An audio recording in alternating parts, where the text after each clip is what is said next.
અર્જુનજીના દર્શન થઈ રહ્યા છે બધાને? હરે કૃષ્ણ. હરે કૃષ્ણ. હા માતાજી, થાય છે. જી, વોઇસ ક્લિયર છે? હા, ક્લિયર છે, બધું ઓકે છે. Thank you. હરે કૃષ્ણ. શરૂઆત કરીએ આજના આ સેશનની. સૌ પ્રથમ આપણે શ્રી શ્રી રાધા ગોવિંદજીના શ્રી ચરણોમાં વંદન કરીએ. ભગવાનના શાશ્વત ભક્ત એવા અર્જુનજીને વંદન કરીએ કે જેના લીધે જે જ્ઞાન યજ્ઞની શરૂઆત કરવા જઈ રહ્યા છે એટલે કે ભગવદ્ ગીતાની એ આપણને મળી છે અને જેમના લીધે જેમની કૃપાથી આ ઘેર બેઠે આ જે જ્ઞાન યજ્ઞ છે, ગંગા રૂપી છે, આ જ્ઞાન ગંગા એ વહી રહી છે આપણા ઘરે. તો એમને પણ વંદન કરીશું. પરમ પૂજ્ય જય પતાકા સ્વામીજી મહારાજ, પરમ પૂજ્ય નામાનિષ્ઠ પ્રભુજીને, બધા શિક્ષા ગુરુઓને વંદન કરી આજના સેશનની શરૂઆત કરીએ. મંગલાચરણની ખૂબ જ ભાવપૂર્વક પ્રાર્થનાઓ સાથે જે જ્ઞાન યજ્ઞની શરૂઆત કરવા જઈ રહ્યા છે, કોઈ પણ શુભ કાર્યની શરૂઆત કરીએ આપણે તો મંગલતાને આવકારતા હોઈએ છીએ. તો આજે આપણે પણ આ બધાના આશીર્વાદ લઈને શરૂઆત કરીશું મંગલાચરણની આ પ્રાર્થનાઓ સાથે. અને તમે ક્લાસમાં બની રહેજો, કોઈ ચિંતાની વાત નથી. આપણે આ બધા જેટલા પણ શ્લોક છે, મંત્ર છે મંગલાચરણના, એ રોજ આપણે ટ્રાય કરીશું કે એક એક બે બે મંત્ર છે એમનું ગુજરાતીમાં આપણે અનુવાદ સમજવાનો પ્રયત્ન કરીશું. બધાને વિનંતી છે મ્યુટ રહીને જેને પણ આવડે છે મારી સાથે મંગલાચરણની પ્રાર્થનામાં જોડાઓ. જેને નથી આવડતી એ પણ હાથ જોડીને ભાવપૂર્વક પ્રાર્થના તો આપણે શ્રી શ્રી રાધા ગોવિંદને કરી શકાય છે. ઓમ અજ્ઞાનતિમિરાંધસ્ય જ્ઞાનાંજનશલાકયા ચક્ષુરુન્મિલિतं येन તસ્मै શ્રી ગુરવે નમઃ. શ્રી ચૈતન્યમનોભીષ્ટં સ્થાપિतं येन भूतले स्वयं रूप कदामयं ददाति स्वपदान्तिकम्. वन्देऽहं श्रीगुरो श्रीयुतपदकमलं श्रीगुरुन् वैष्णवांश्च श्रीरूपं साग्रजातं सगण रघुनाथान्वितं तं सजीवं साद्वैतं सावधूतं परिजनसहितं श्रीकृष्ण चैतन्य देव श्री राधा कृष्ण पादान् सगण ललिता श्री विशाखान्वितंश्च. हे कृष्ण करुणा सिंधो दीनबंधो जगत्पते गोपेश गोपिका कांत राधा कांत नमोस्तुते. तप्त कांचन गौरांगी श्री राधे वृंदावनेश्वरी वृषभानुसुते देवी प्रणमामि हरिप्रिये. वाञ्छाकल्पतरुभ्यश्च कृपा सिन्धुभ्य एव च पतितानां पावनेभ्यो वैष्णवेभ्यो नमो नमः. अनंत कोटि वैष्णव वृंद की जय. श्रील प्रभुपाद की जय. ग्रंथ राज श्रीमद्भागवतम भगवद गीता की जय. सद्गुरुदेव की जय. जय श्री कृष्ण चैतन्य प्रभु नित्यानंद श्री अद्वैत गदाधर श्रीवासादि गौर भक्त वृंद. हरे कृष्णा कृष्णा कृष्णा हरे हरे हरे राम राम राम हरे हरे. हरे कृष्णा. બિન્ની માતાજી આ જે આવે છે એમાં ઓપ્શન છે સ્ટાર્ટ રેકોર્ડિંગ કરું ક્લિક. ના માતાજી, મેં કરી દીધેલું છે ઓલરેડી. એમ તો મને જે ઓપ્શન આવે છે શું કરવાનું છે? ડિનાય કરવાનું છે કે અંકિત પ્રભુ, શું કરવાનું હોય આમાં જરા ગાઈડ કરજો ને. હરે કૃષ્ણ માતાજી, શું આવે છે તમને ત્યાં? You received a request two record to the cloud. Deny કરી નાખો માતાજી. ડિનાય કરું હા માતાજી. और स्टार्ट रेकॉर्डिंग થઈ ગયું મારાથી. ક્લાઉડ ઉપર રેકોર્ડ કરો છો માતાજી? હવે ક્લાઉડ આવ્યું. પહેલા હમ. ઓકે હતું માતાજી, હવે ક્લાઉડ થયું. તો હવે આ કેવી રીતે થશે? કેન્સલ. માતાજી ત્યાં જ તમને સ્ટોપ નો ઓપ્શન આવે છે, જુઓ. સ્ટોપ નો ક્યાં આવે છે? ઉપર રાઈટ સાઈડમાં. જ્યાંથી તમે રેકોર્ડિંગ સ્ટાર્ટ કર્યું ને ત્યાં જ આવશે સ્ટોપ રેકોર્ડિંગ.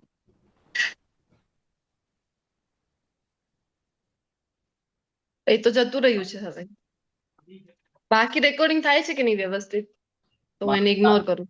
બાકી ચાલુ છે માતાજી, પણ એના પર જ થશે. તમે ક્લાઉડ માતાજી પર હરે કૃષ્ણ માતાજી, તમે ક્લાઉડ બંધ કરી દેજો. ક્લાઉડ રેકોર્ડિંગ નહીં આવે હાથમાં. એ નથી મને ખબર પડી રહી. ક્યાંથી કરું? તમે લેપટોપ માંથી કરો છો કે મોબાઈલ માંથી કરો છો? મારું મોબાઈલ થી છે કનેક્ટ. હા, તો બિન્ની માતાજી જોડાવાના હતા રેકોર્ડિંગ માટે, નથી આવે? પ્રભુજી હા મેં તો સ્ટાર્ટ કરી દીધું છે, પણ અલ્પા માતાજીને કંઈક ઓપ્શન આવ્યો તો કે ડિનાય કરવાનું, પણ એમનાથી એક્સેપ્ટ થઈ ગયું તો ક્લાઉડ રેકોર્ડિંગ સ્ટાર્ટ થઈ ગયું છે. હા તો ક્લાઉડ પેલા સ્ટોપ કરી દો, અલ્પા માતાજી સ્ટોપ થશે પછી તમે રેકોર્ડ ચાલુ કરી દો લોકલ. મેં તો ચાલુ કરી દીધેલું છે ઓલરેડી. હા પણ તમે તો પેલો છો જ નહીં, હોસ્ટ કે કોસ્ટ જે બોલે એમાંથી. તો કે 2 કોહોસ્ટ દિવસથી જોડાયા છો તમે. હા, હું 2 કોહોસ્ટ ડિવાઇસથી જોડાયેલી છું, એટલે હું છું હા તો co-host. અલ્પા માતાજી તમે ક્લાઉડ રેકોર્ડિંગ બંધ કરી દો તમે. એ જ મને નથી ખ્યાલ આવી રહ્યો, ક્યાંથી બંધ કરું હું? નીચે નીચેની સાઈડ આવશે રેકોર્ડિંગ લખેલું આવશે, તો એમ કરો મને હોસ્ટ ટ્રાન્સફર કરો એટલે બંધ કરી દો, પછી પાછું તમને હોસ્ટ બનાવી દો. હા, હવે ચેક કરો, થઈ ગયું? હા માતાજી થઈ રિક્વેસ્ટ ગયું. To host start cloud recording. થઈ ગયું ને? થઈ ગયું માતાજી. ઠીક છે, ચલો. ઓકે હા. ઓકે, ચલો, ધન્યવાદ. Thank you. હરે કૃષ્ણ. તો શરૂઆત કરીએ. હરે કૃષ્ણ. આજના સેશનની ઓરિએન્ટેશન ડે પ્લસ ડે 1 આપણે આજે લેવાના છીએ. તો શોર્ટમાં ઓરિએન્ટેશન ડે અભિગમ દિવસ કે આજે શરૂઆત કરવા જઈ રહ્યા છે નવા ક્લાસની ડે 1 છે. તો આપણને બધાને ઘણું બધું માઇન્ડમાં હશે, કન્ફ્યુઝન કેવી રીતના થવાના છે ક્લાસીસ, આ 18 દિવસમાં ભગવદ્ ગીતા સમજાઈ જશે અમને કે નહીં, આવા ઘણા બધા ક્વેશ્ચન આપણા માઇન્ડમાં હશે. તો ચિંતાની કોઈ આવશ્યકતા નથી. આપણે જોઈએ અભ્યાસક્રમનો પરિચય. સૌથી પહેલા આપણે જોઈશું અભ્યાસક્રમના પરિચયમાં કે આપણે જે ભગવદ્ ગીતા ફોલો કરી રહ્યા છે, આ છે શિલા પ્રભુપાદજી દ્વારા આપણને આપેલી Bhagavad Gita as it is, યથારૂપ જેને આપણે કહીએ છીએ, તેની મૂળ રૂપે જેવી રીતે ભગવાન જે સંદેશ કહેવા ઈચ્છતા હતા, માંગતા હતા, એઝ ઇટ ઇઝ એ જ સંદેશ જે છે શિલા પ્રભુપાદજીએ ટ્રાન્સફર કરેલું છે, અને એ જ આપણે અહીંયા આ પાઠ્યક્રમમાં ફોલો કરવા જઈ રહ્યા છે. શ્રી શ્રી રાધા ગોવિંદ ટેમ્પલ મેંગ્લોરના વતીથી આપણા આ જે ક્લાસીસ છે એ ચાલી રહ્યા છે. તો આ મંદિર ક્યાં આવેલું છે? તો કર્ણાટકમાં આવેલું છે. તમને બધાને ખ્યાલ હશે, મેંગ્લોરનું આ મંદિર છે અને કર્ણાટક રાજ્યમાં સ્થિત છે. અહીંયા એડ્રેસ પણ આપેલું છે. જ્યારે પણ આપણું કર્ણાટક જવાનું થાય તો અવશ્ય આ મંદિરની મુલાકાત લેજો અને શ્રી શ્રી રાધા ગોવિંદની કૃપા પ્રાપ્ત કરજો. તો આપણા ટેમ્પલ પ્રેસિડેન્ટ છે એ છે હિઝ ગ્રેસ નામાનિષ્ઠ પ્રભુજી, જે પોતે બીટેક આઈઆઈટી કાનપુરથી થયેલા છે. વિચાર કરો, આઈઆઈટી માટે તમારામાંથી ઘણા બધા હશે પેરેન્ટ્સ કે પોતાના બાળકોના એડમિશન માટે કેટલું તો બધું આપણે પ્રયત્ન કરતા હોય છે, પરંતુ આ આઈઆઈટી જે પ્રાપ્ત કરવા માટે, આપણા બાળકોને કરાવવા માટે આટલું દિવસ રાત એક કરતા હોય, આપણે કેટલું બધું નથી કરતા. એ પ્રાપ્ત કરી લીધા પછી, ઇન્ફોસિસ જેવી મલ્ટીનેશનલ કંપનીમાં કામ કર્યા પછી, તો આપણા પરમ પૂજ્ય નામાનિષ્ઠ પ્રભુજીના લાઈફમાં એવું તો પરિવર્તન આવ્યું આ ભગવદ્ ગીતાથી કે એમનો આખું જે પોતાનું જીવન છે એ સમર્પિત કરી દીધું છે શ્રી શ્રી રાધા ગોવિંદની સેવામાં. અને આપણા બધાને સહેલાઈથી આ જે જ્ઞાન છે ઘેર બેઠા મળી રહે. એટલે જ્યારે કોરોનાનું પીરિયડ હતું, લોકડાઉનનું, એ સમયે એમના ગુરુ મહારાજના આજ્ઞાથી અને માર્ગદર્શનથી સ્ટાર્ટ કરવામાં આવેલા છે આ ઓનલાઈન ક્લાસીસ. તો તમને બધાને જાણીને ખૂબ આનંદ થશે કે world largest online classes Bhagavad ગીતાનો આ છે, જેમાં આપણે બધા જોડાયેલા છીએ અને એનો એક પાર્ટ તમે બધા પણ હવે અમારી સાથે બનવા જઈ રહ્યા છો. તો 18 દિવસનો કોર્સ રહેવાનો છે. રોજ 1 કલાકનું સેશન રહેશે. કમ્પ્લીટ કરવાનો પ્રયત્ન કરીએ. કોઈ સેશન તમને બધાને ખબર છે, કોઈ ચેપ્ટર્સ છે એ મોટા હોય છે, જેવી રીતે સેકન્ડ ચેપ્ટર છે અને 18 ચેપ્ટર છે. તો એવી રીતે તો થોડોક સમય આપણને વધારે લાગી શકે છે. અને એક દિવસમાં એક અધ્યાય કમ્પ્લીટ કરવાના છીએ. મેન જે અહીંયા હવે લેવલ 1 છે, તો એવું નથી કે બધા જ જેટલા શ્લોકો છે એક અધ્યાયના એ આપણે કવર કરીએ, અને 1 કલાકમાં પોસિબલ પણ નથી. તો આપણે એક વાત હું તમને ઇન શોર્ટ કહી શકું છું કે જે પણ આખા અધ્યાયનો સાર છે અને જે પ્રેક્ટિકલી આપણા લાઈફમાં ઇમ્પ્લિમેન્ટ કરી શકાય છે, આવી બધી જ બાબતો અહીંયા આ લેવલ 1ના કોર્સ કર્યા પાછળ આપણે બધા સક્ષમ રહીશું કે જીવનમાં ભગવદ્ ગીતા કેવી રીતે ઉતારી શકાય. એના માટે ઘણી બધી બાબતો તો અમારા સાથે સાથે ક્લાસ કરતા કરતા જ તમે જીવનમાં ઉતારવા માંડશો, આ ખાતરી હું તમને આપી શકું છું.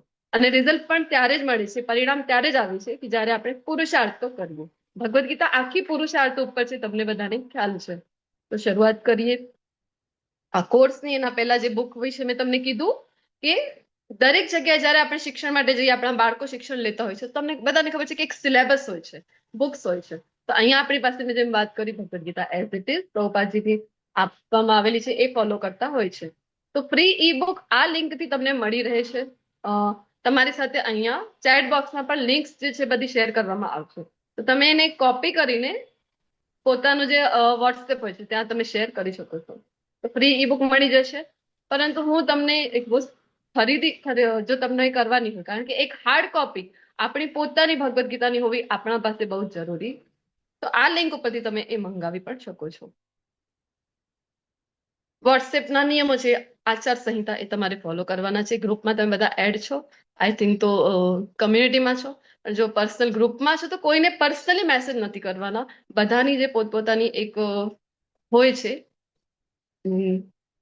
એક પોતાનું જે એને તમે ડિસ્ટર્બ કરવાનું નથી, કે કોઈને પણ તમે મેસેજ કરી દીધું, ફોન કરી દીધું, એવું જો જાણ થવામાં આવશે તો તમારા ઉપર યોગ્ય પગલાં પણ લેવામાં આવશે. તો એક તમારે ધ્યાન રાખવાનું છે. અને બીજું એ પ્રાઇવેસી જે છે, કોઈને ડિસ્ટર્બ ના થાય આપણા લીધે, બધાનું આદર કરવાનું છે. અહીંયા બધા જે કંઈ પણ આવી રહ્યા છે, શિક્ષક હોય અથવા તો એડમિન છે, કો હોસ્ટ છે, એ બધા પોતપોતાના વોલન્ટિયર્સ છે, બધા અહીંયા સેવા માટે આવી રહ્યા છે શ્રી શ્રી રાધા ગોવિંદની. તો જે કંઈ પણ તમારે પ્રોબ્લેમ છે એમનો સંપર્ક કરી શકો છો. ગ્રુપમાં તમારી પાસે એડમિનના નંબર છે, અને જો કોઈ પ્રશ્ન હોય તો તમે આફ્ટર ક્લાસ પણ પૂછી શકો છો.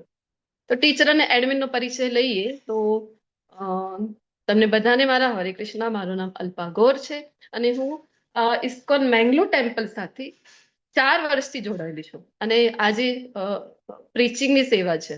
આ સેવા હું લગભગ 3 વર્ષ હવે મને થતા આવ્યા છે, 3 વર્ષથી આપી રહી છું. તો શ્રી શ્રી રાધા ગોવિંદજીની કૃપા છે, શિલા પ્રભુપાદજીની કૃપા છે, અને તમે બધા વૈષ્ણવોની કૃપા છે, કે જેના લીધે જે ભગવદ્ ગીતા છે એના વિશે કાંઈ પણ કહેવા માટે આ અવસર એક મને મળ્યો છે. અને તમે બધા પણ, મેં જેમ કીધું છે કે વર્લ્ડ લાર્જેસ્ટ ઓનલાઈન કોર્સ છે, તો તમે બધા પણ એટલા જ ભાગ્યશાળી છો કે અહીંયા જોડાયા છો. તો એડમિનને વિનંતી કરીશું કે શક્ય હોય તો કેમેરો ઓન કરી અને આપણી સાથે અનમ્યુટ કરીને તમે પોતાનો પરિચય આપી શકો છો.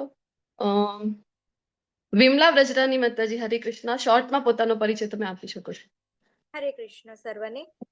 હું વિમલા માતાજી બોલી રહી છું અને હું અહીંયા કોહોસ્ટની સેવા આપી રહી છું. તો તમને કોઈ પણ પ્રકારની કોઈ પણ કશે પણ તમે ટેકનિકલ ઇસ્યુ આવે, જેમ કે હવે ક્વિઝ આવશે, તમારા આજથી લિંક મુકાઈ જશે, તો એને રિલેટેડ તમને રજીસ્ટ્રેશન પહેલા કરવાનું રહેશે. એમાં કોઈ તકલીફ આવે યા કોઈ આપણે કોઈ પણ લિંક જોતી હોય બુક્સ માટે, તો કોઈ પણ પ્રોબ્લેમ આવે તો તમે ડાયરેક્ટ મારો સંપર્ક કરી શકો છો. મારો નંબર હું ચેટમાં પણ નાખી દઉં છું અને ગ્રુપમાં પણ તમને એઝ અ એડમિન મળી જશે. Hare Krishna. Hare Krishna. Thank you so much. Aartiji, Hare Krishna. Hare Krishna માતાજી. ધન્યવાદ. હરે કૃષ્ણ. મારું ધન્યવાદ. નામ આરતી ભોઈ છે અને હું 2 વર્ષથી એડમિન કોર્સની સેવા આપું છું. તમને ક્વિઝને લગતા કે ક્લાસને લગતા કોઈ પણ ક્વેશ્ચન હોય તો તમે મને કોન્ટેક્ટ કરી શકો છો. હરે કૃષ્ણ. હરે કૃષ્ણ. સુરક્ષાજી. હરે કૃષ્ણ માતાજી, દંડવત પ્રણામ. ધન્યવાદ. મારું નામ સુરક્ષા પટેલ છે. હું પણ કોહોસ્ટ એડમિનની સેવા આપું છું અને કોઈ પણ ક્વિઝને લગતા કોઈ પણ ક્વેશ્ચન હોય તો મારો સંપર્ક કરી શકો છો. હરે કૃષ્ણ માતાજી, દંડવત પ્રણામ. હરે Krishna. Thank you so much. તો કોઈ ચિંતાની આવશ્યકતા નથી. ક્યાંય પણ તમે અટકી રહે તો આટલી મોટી ટીમ આપણી સાથે છે, હજી પણ ઘણા બધા છે આપણા ટીમમાં.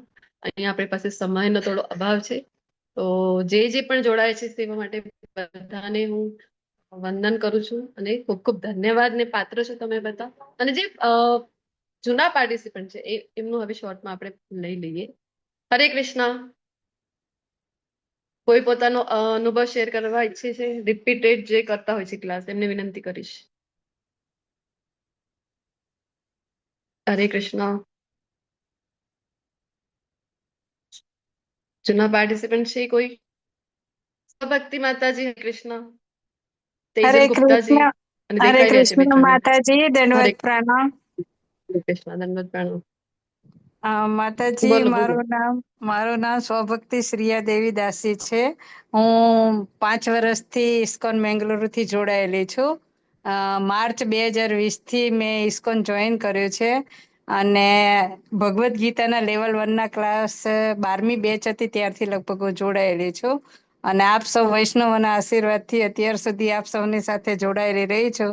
અને બધા જે નવા પાર્ટિસિપન્ટ છે એને કહેવાનું કે જો તમે ખરેખર ભગવદ્ ગીતા જાતે વાંચશો તો તમે સમજી નહીં શકો, પણ આ ક્લાસ જોઈન કરશો તો તમને ખરેખર જીવનમાં શું તમારે પરિવર્તન લાવવાનું છે ને કઈ રીતે લાઈફમાં ઇમ્પ્લિમેન્ટ લાવવું તે તમે સમજી શકશો. આપ સૌ જોડાયેલા રહેશો એવી મારી પ્રાર્થના. Hare Krishna. Hare Krishna. Thank you so much Bhaktiji. Tejalji, Hare Krishna. Hare Krishna માતાજી. હું બેંગ્લોરમાં 1.5-2 વર્ષથી જોડાયેલી છું અને ભગવદ્ ગીતા બહુ સરસ રીતે સમજાવવામાં આવે છે અને મનને એકદમ બહુ શાંતિ બી મળે છે આપણને. ભગવાન, હું બધા દોસ્તોને એ પ્રાર્થના કરું છું કે બધા પ્લીઝ આમાં જોડાયેલા રહેજો. બધા સવાલનો આપણને જવાબ બી મળી જશે. Hare Krishna. Yes, thank you so much. હરે કૃષ્ણ. આ જે જૂના પાર્ટિસિપન્ટને આપણે લેવાનો પ્રયત્ન કરો.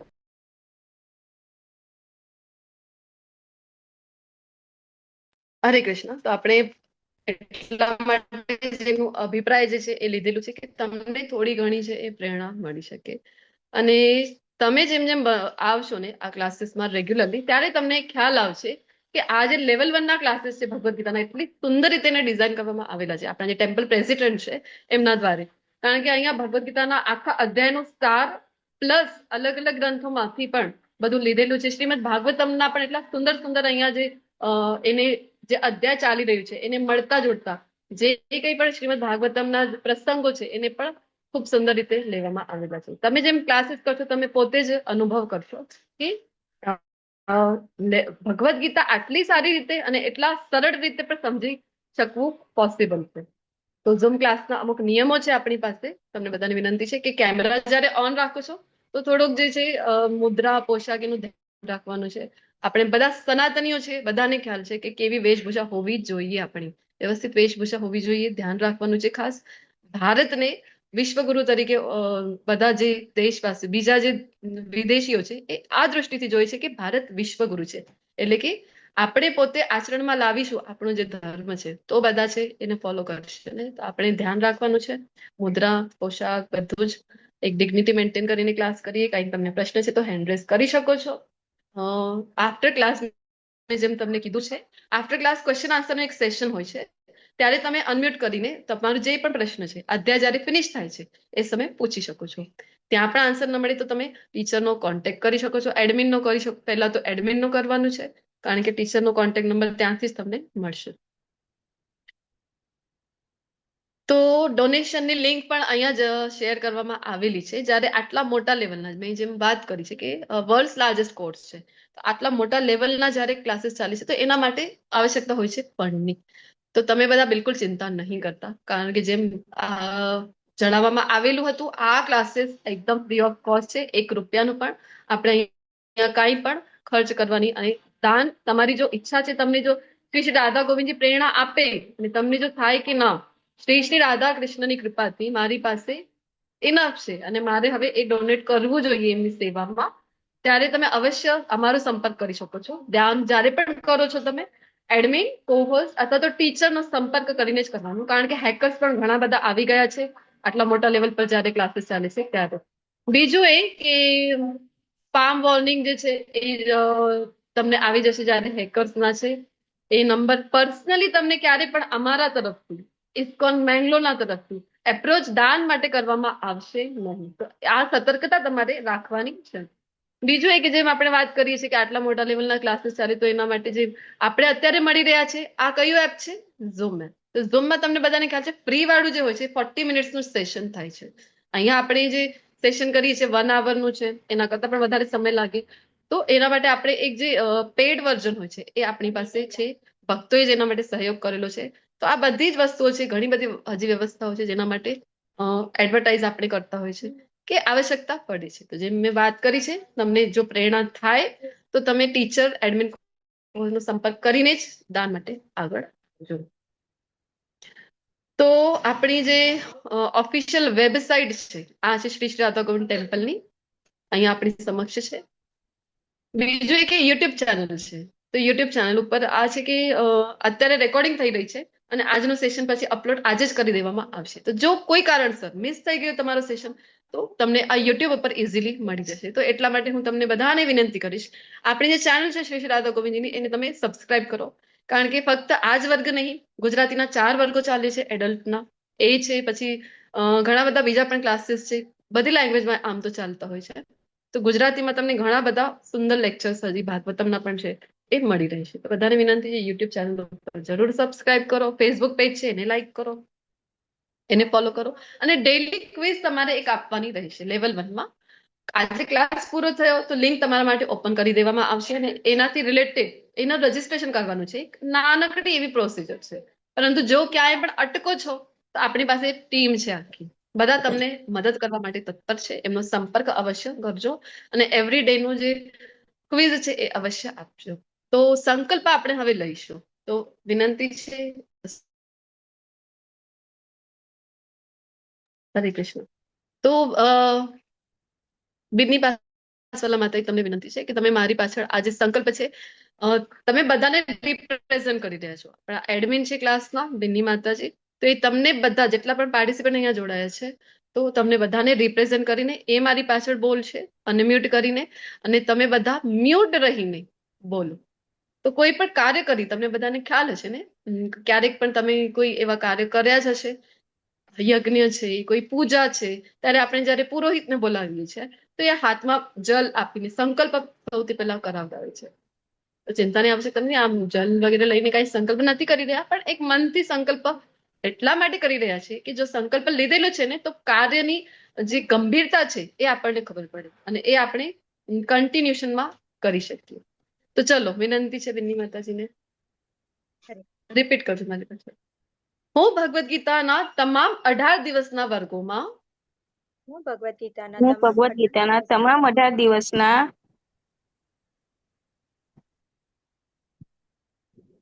વર્ગોમાં નિયમિત હાજરી આપવાની છું. વર્ગોમાં નિયમિત હાજરી આપવાની છું. હું શ્રી રાધા ગોવિંદ હું શ્રી રાધા ગોવિંદ અને શ્રીલ પ્રભુપાદના આશીર્વાદ સાથે અને શિલા પ્રભુપાદના આશીર્વાદ સાથે આ સંકલ્પ લઈ રહી છું. આ સંકલ્પ લઈ રહી છું. હવે હરે કૃષ્ણ મંત્ર બધા મળીને આપણે 3 વખત બોલીએ. બધાને વિનંતી છે અનમ્યુટ કરજો. હરે કૃષ્ણ કૃષ્ણ કૃષ્ણ હરે હરે, હરે રામ રામ રામ હરે હરે. હરે કૃષ્ણ કૃષ્ણ કૃષ્ણ હરે હરે, હરે રામ રામ રામ હરે હરે હરે. કૃષ્ણ હરે કૃષ્ણ કૃષ્ણ કૃષ્ણ કૃષ્ણ કૃષ્ણ હરે હરે, હરે હરે, હરે રામ હરે રામ રામ રામ હરે હરે. Thank you so much. સંકલ્પ લઈ લીધો, વચનબદ્ધ થઈ ગયા છો. હવે હવે કોઈને મનમાં આવશે કે અરે બંધાઈ ગયા, કોઈ દિવસ મિસ કરવું હોય તો કોઈ ચિંતા નહીં નથી, તમે મિસ કરી શકો છો, યુટ્યુબ ઉપર જોઈ શકો છો. આપણે એક સિરિયસલી અભ્યાસક્રમમાં જોડાઈ રહીએ એટલા માટે આ સંકલ્પ લઈ રહ્યા છીએ, કૃપા આપણને મળે એટલા માટે લઈ રહ્યા છીએ. તો ઓલમોસ્ટ બધું જણાવી દીધું છે. આ કોર્સ પૂર્ણ કરશો ત્યારે તમને એક સર્ટિફિકેટ આપવામાં આવશે. આવું એક સર્ટિફિકેટ આ એક્ઝામ્પલ માટે આપેલું છે, ઉદાહરણ કે આવું તમને મળી જશે તમારા નામનું શ્રી રાધા ગોવિંદજીના ટેમ્પલ તરફથી. તો જરૂરથી આપણી પાસે ઘણા બધા ભૌતિક સર્ટિફિકેટ છે. આ ડિગ્રી કરી છે, પહેલી ડિગ્રી કરી છે, આ ક્લાસીસ લગાવ્યા, પહેલા ક્લાસીસ લગાવ્યા, પરંતુ એક આધ્યાત્મિક સર્ટિફિકેટ પણ હોવું જરૂરી છે. અને બીડબેક અને જો ભગવદ્ ગીતા તમને મંગાવી હોય તો અહીંયા લિંક છે, તમારી સાથે શેર કરવામાં આવશે ચેટ બોક્સમાં. એ ટેસ્ટ જે છે તમને લાગશે કે એક્ઝામ આપવાની છે, ક્વિઝ આપવાની છે, તો અમે તો અરે ક્વિઝ આપી આપીને થાકી ગયા છે, હવે ફરીથી એક્ઝામ આપવાની છે, તો ડરવાની કોઈ જરૂર નથી. તમને બધાને કેબીસી ખબર છે કે નહીં? કોણ બનેગા કરોડપતિ? કોઈ એક ક્વેશ્ચન છે નીચે હોય છે 4 ઓપ્શન, ABCD સેમ. એટલું જ અઘરું લેવલ છે આ ક્વિઝ નો પણ. 4 ઓપ્શન છે, સિલેક્ટ કરવાનું છે, બસ સિલેક્ટ કરી દો, ટેસ્ટ આપી દો. હાર્ડલી તમારા મેક્સિમમ 5 મિનિટ્સ જશે એવરી ડે નો. એટલું આપણે ઇન્વેસ્ટ કરી શકીએ છીએ રાધા કૃષ્ણની સેવા માટે. તો તમને થશે કે 18 દિવસમાં આખી ભગવદ્ ગીતા સમજાઈ જશે. તો આમ ભગવદ્ ગીતાને સારી રીતે સમજવા માટે તો ડિટેલ કોર્સ કરવામાં આવે, જેને તો 1 થી 1.5 વર્ષનો સમય લાગે છે. પરંતુ હા, જેમ મેં તમને કીધું કે પ્રેક્ટિકલી લાઈફમાં ઉતારી શકાય ડે 1 થી જ, એવી રીતે આપણે એને સમજવાનો અવશ્ય પ્રયત્ન કરીશું. આ કોર્સ જે છે એ નવા જે આવ્યા છે ને એમના માટે છે કે ભગવદ્ ગીતા શું છે એમને ખબર પડે. આ તમને થશે કે ક્યારે ઓપન જ નથી કરી ભગવદ્ ગીતા, અરે એના વિશે તો કઈ સાંભળ્યું નથી, તો અમારા માટે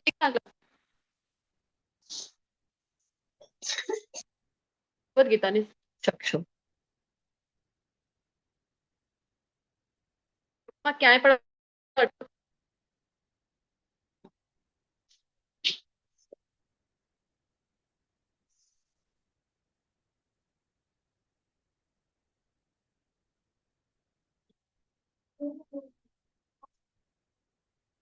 હરે કૃષ્ણ માતાજી, અવાજ હરે નથી આવતો. કૃષ્ણ માતાજી. હરે કૃષ્ણ માતાજી. હરે કૃષ્ણ માતાજી. હરે કૃષ્ણ માતાજી. હરે કૃષ્ણ માતાજી. 1 મિનિટ માતાજીને કોલ કરવો પડશે કેમ કે એમને સંભળાતું જ નથી.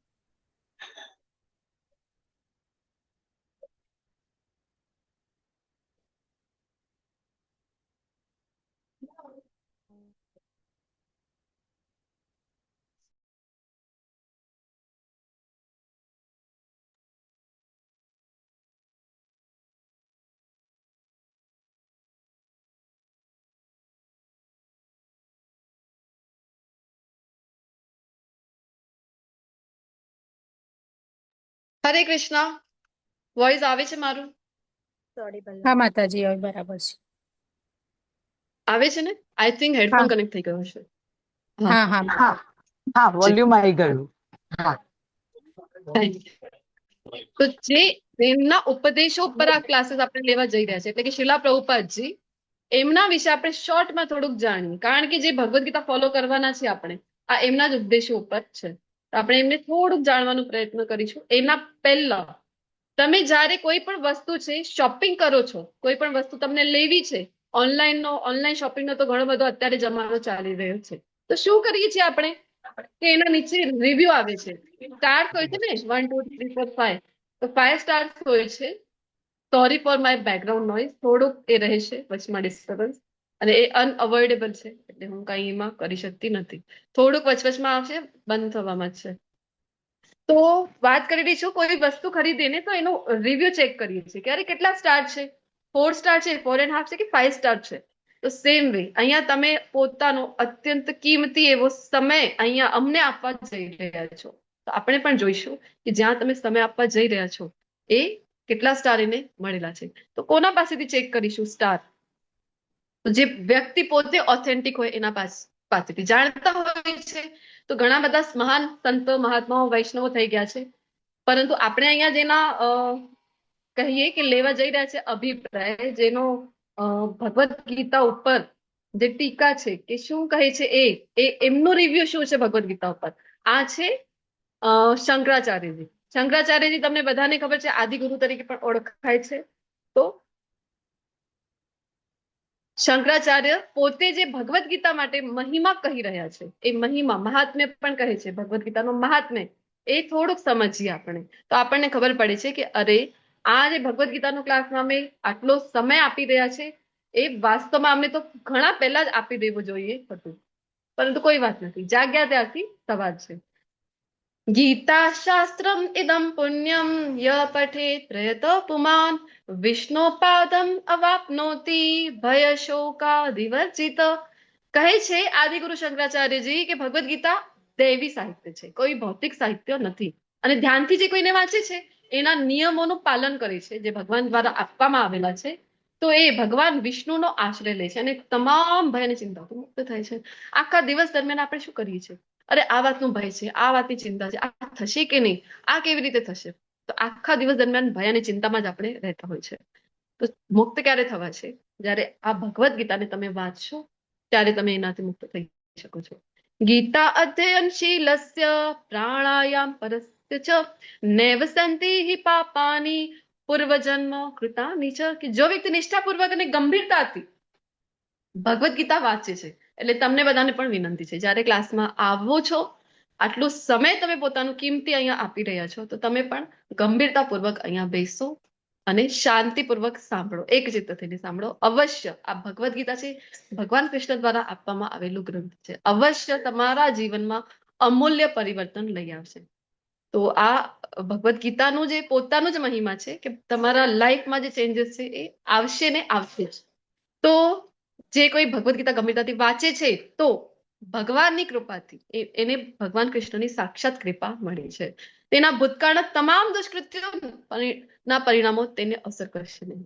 તો આપણે તો એક જન્મનો નથી આપણી પાસે, જે ભાતુ સાથે ફરાવી રહ્યા છે એ અનેક જન્મોનો છે. તો જે કંઈ આપણી સાથે છે પાપ કર્મો પણ છે આપણા અને પુણ્ય કર્મો પણ છે, આ બેલેન્સ જ્યારે હતું એટલે જ ભૌતિક દુનિયામાં આપણે ભૌતિક જગતમાં છીએ તો એના અસર દુષ્પરિણામો ક્યારે નહીં થાય? જ્યારે આપણે ભગવદ્ ગીતાના શરણે છીએ.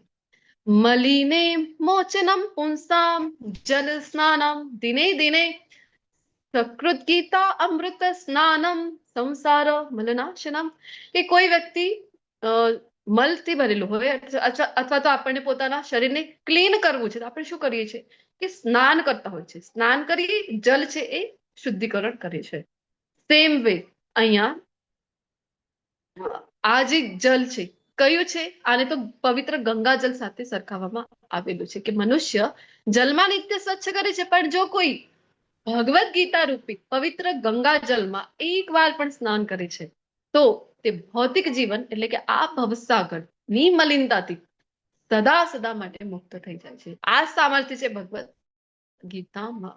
તો તમને બધાને ખ્યાલ છે ગંગા છે અહીંયા પૃથ્વી પર કેવી રીતે અવતરણ થયું છે. ભગવાનનો એ ચરણોદક છે. બલી મહારાજની ઘટના તમને બધાને ખ્યાલ હશે. 3 ડગલા ભૂમિ માંગી છે અને બીજો જ ચરણ, એક ચરણમાં તો નીચેના બધા જ અતલ વિતલ સુતલ તલાતલ પાતલ બધા જ નીચેના રસાતલ બધા લોકો, બીજા પગલામાં ભૂલોક ભુવલોક મહલોક જનલોક સ્વરલોક બધા જ તપોલોક સુધીના બધા જ માપી દે છે. તો આધ્યાત્મિક જગતમાં ભગવાનનો જે પગનો અંગૂઠો છે એ સ્પર્શ થાય છે અને ત્યાંથી આધ્યાત્મિક જલ છે, આ જે ગંગા છે અહીંયા, ત્યાંથી એ વહીને નીકળે છે અને ભગવાનના ચરણોને સ્પર્શ કરીને, એટલે કે ભગવાનનો એ ચરણામૃત છે આ જે ગંગા છે, ગંગાજલ જે પૃથ્વી ઉપર છે. તો એટલું એનો મહત્વ છે. વિચાર કરો, આ જે ગંગાજલ છે પછી એને કોણ ધારણ કરશે? તો બ્રહ્માજી પોતાના કમંડલમાં લે છે અને પછી પૃથ્વી ઉપર જયારે આવવા માટે, કારણ કે એટલો ફોર્સ હતો, તો શિવજી પોતાની એક જટા ઉપર ધારણ કરે અને એક જે જટા એક લટ હોય ને વાળની, એક લટને માત્ર ખોલે છે. તો એમાંથી અહીંયા જે આવી છે ધરતી ઉપર ગંગા, આ તો એ જ માત્ર છે કે એક લટથી અહીંયા આવી છે.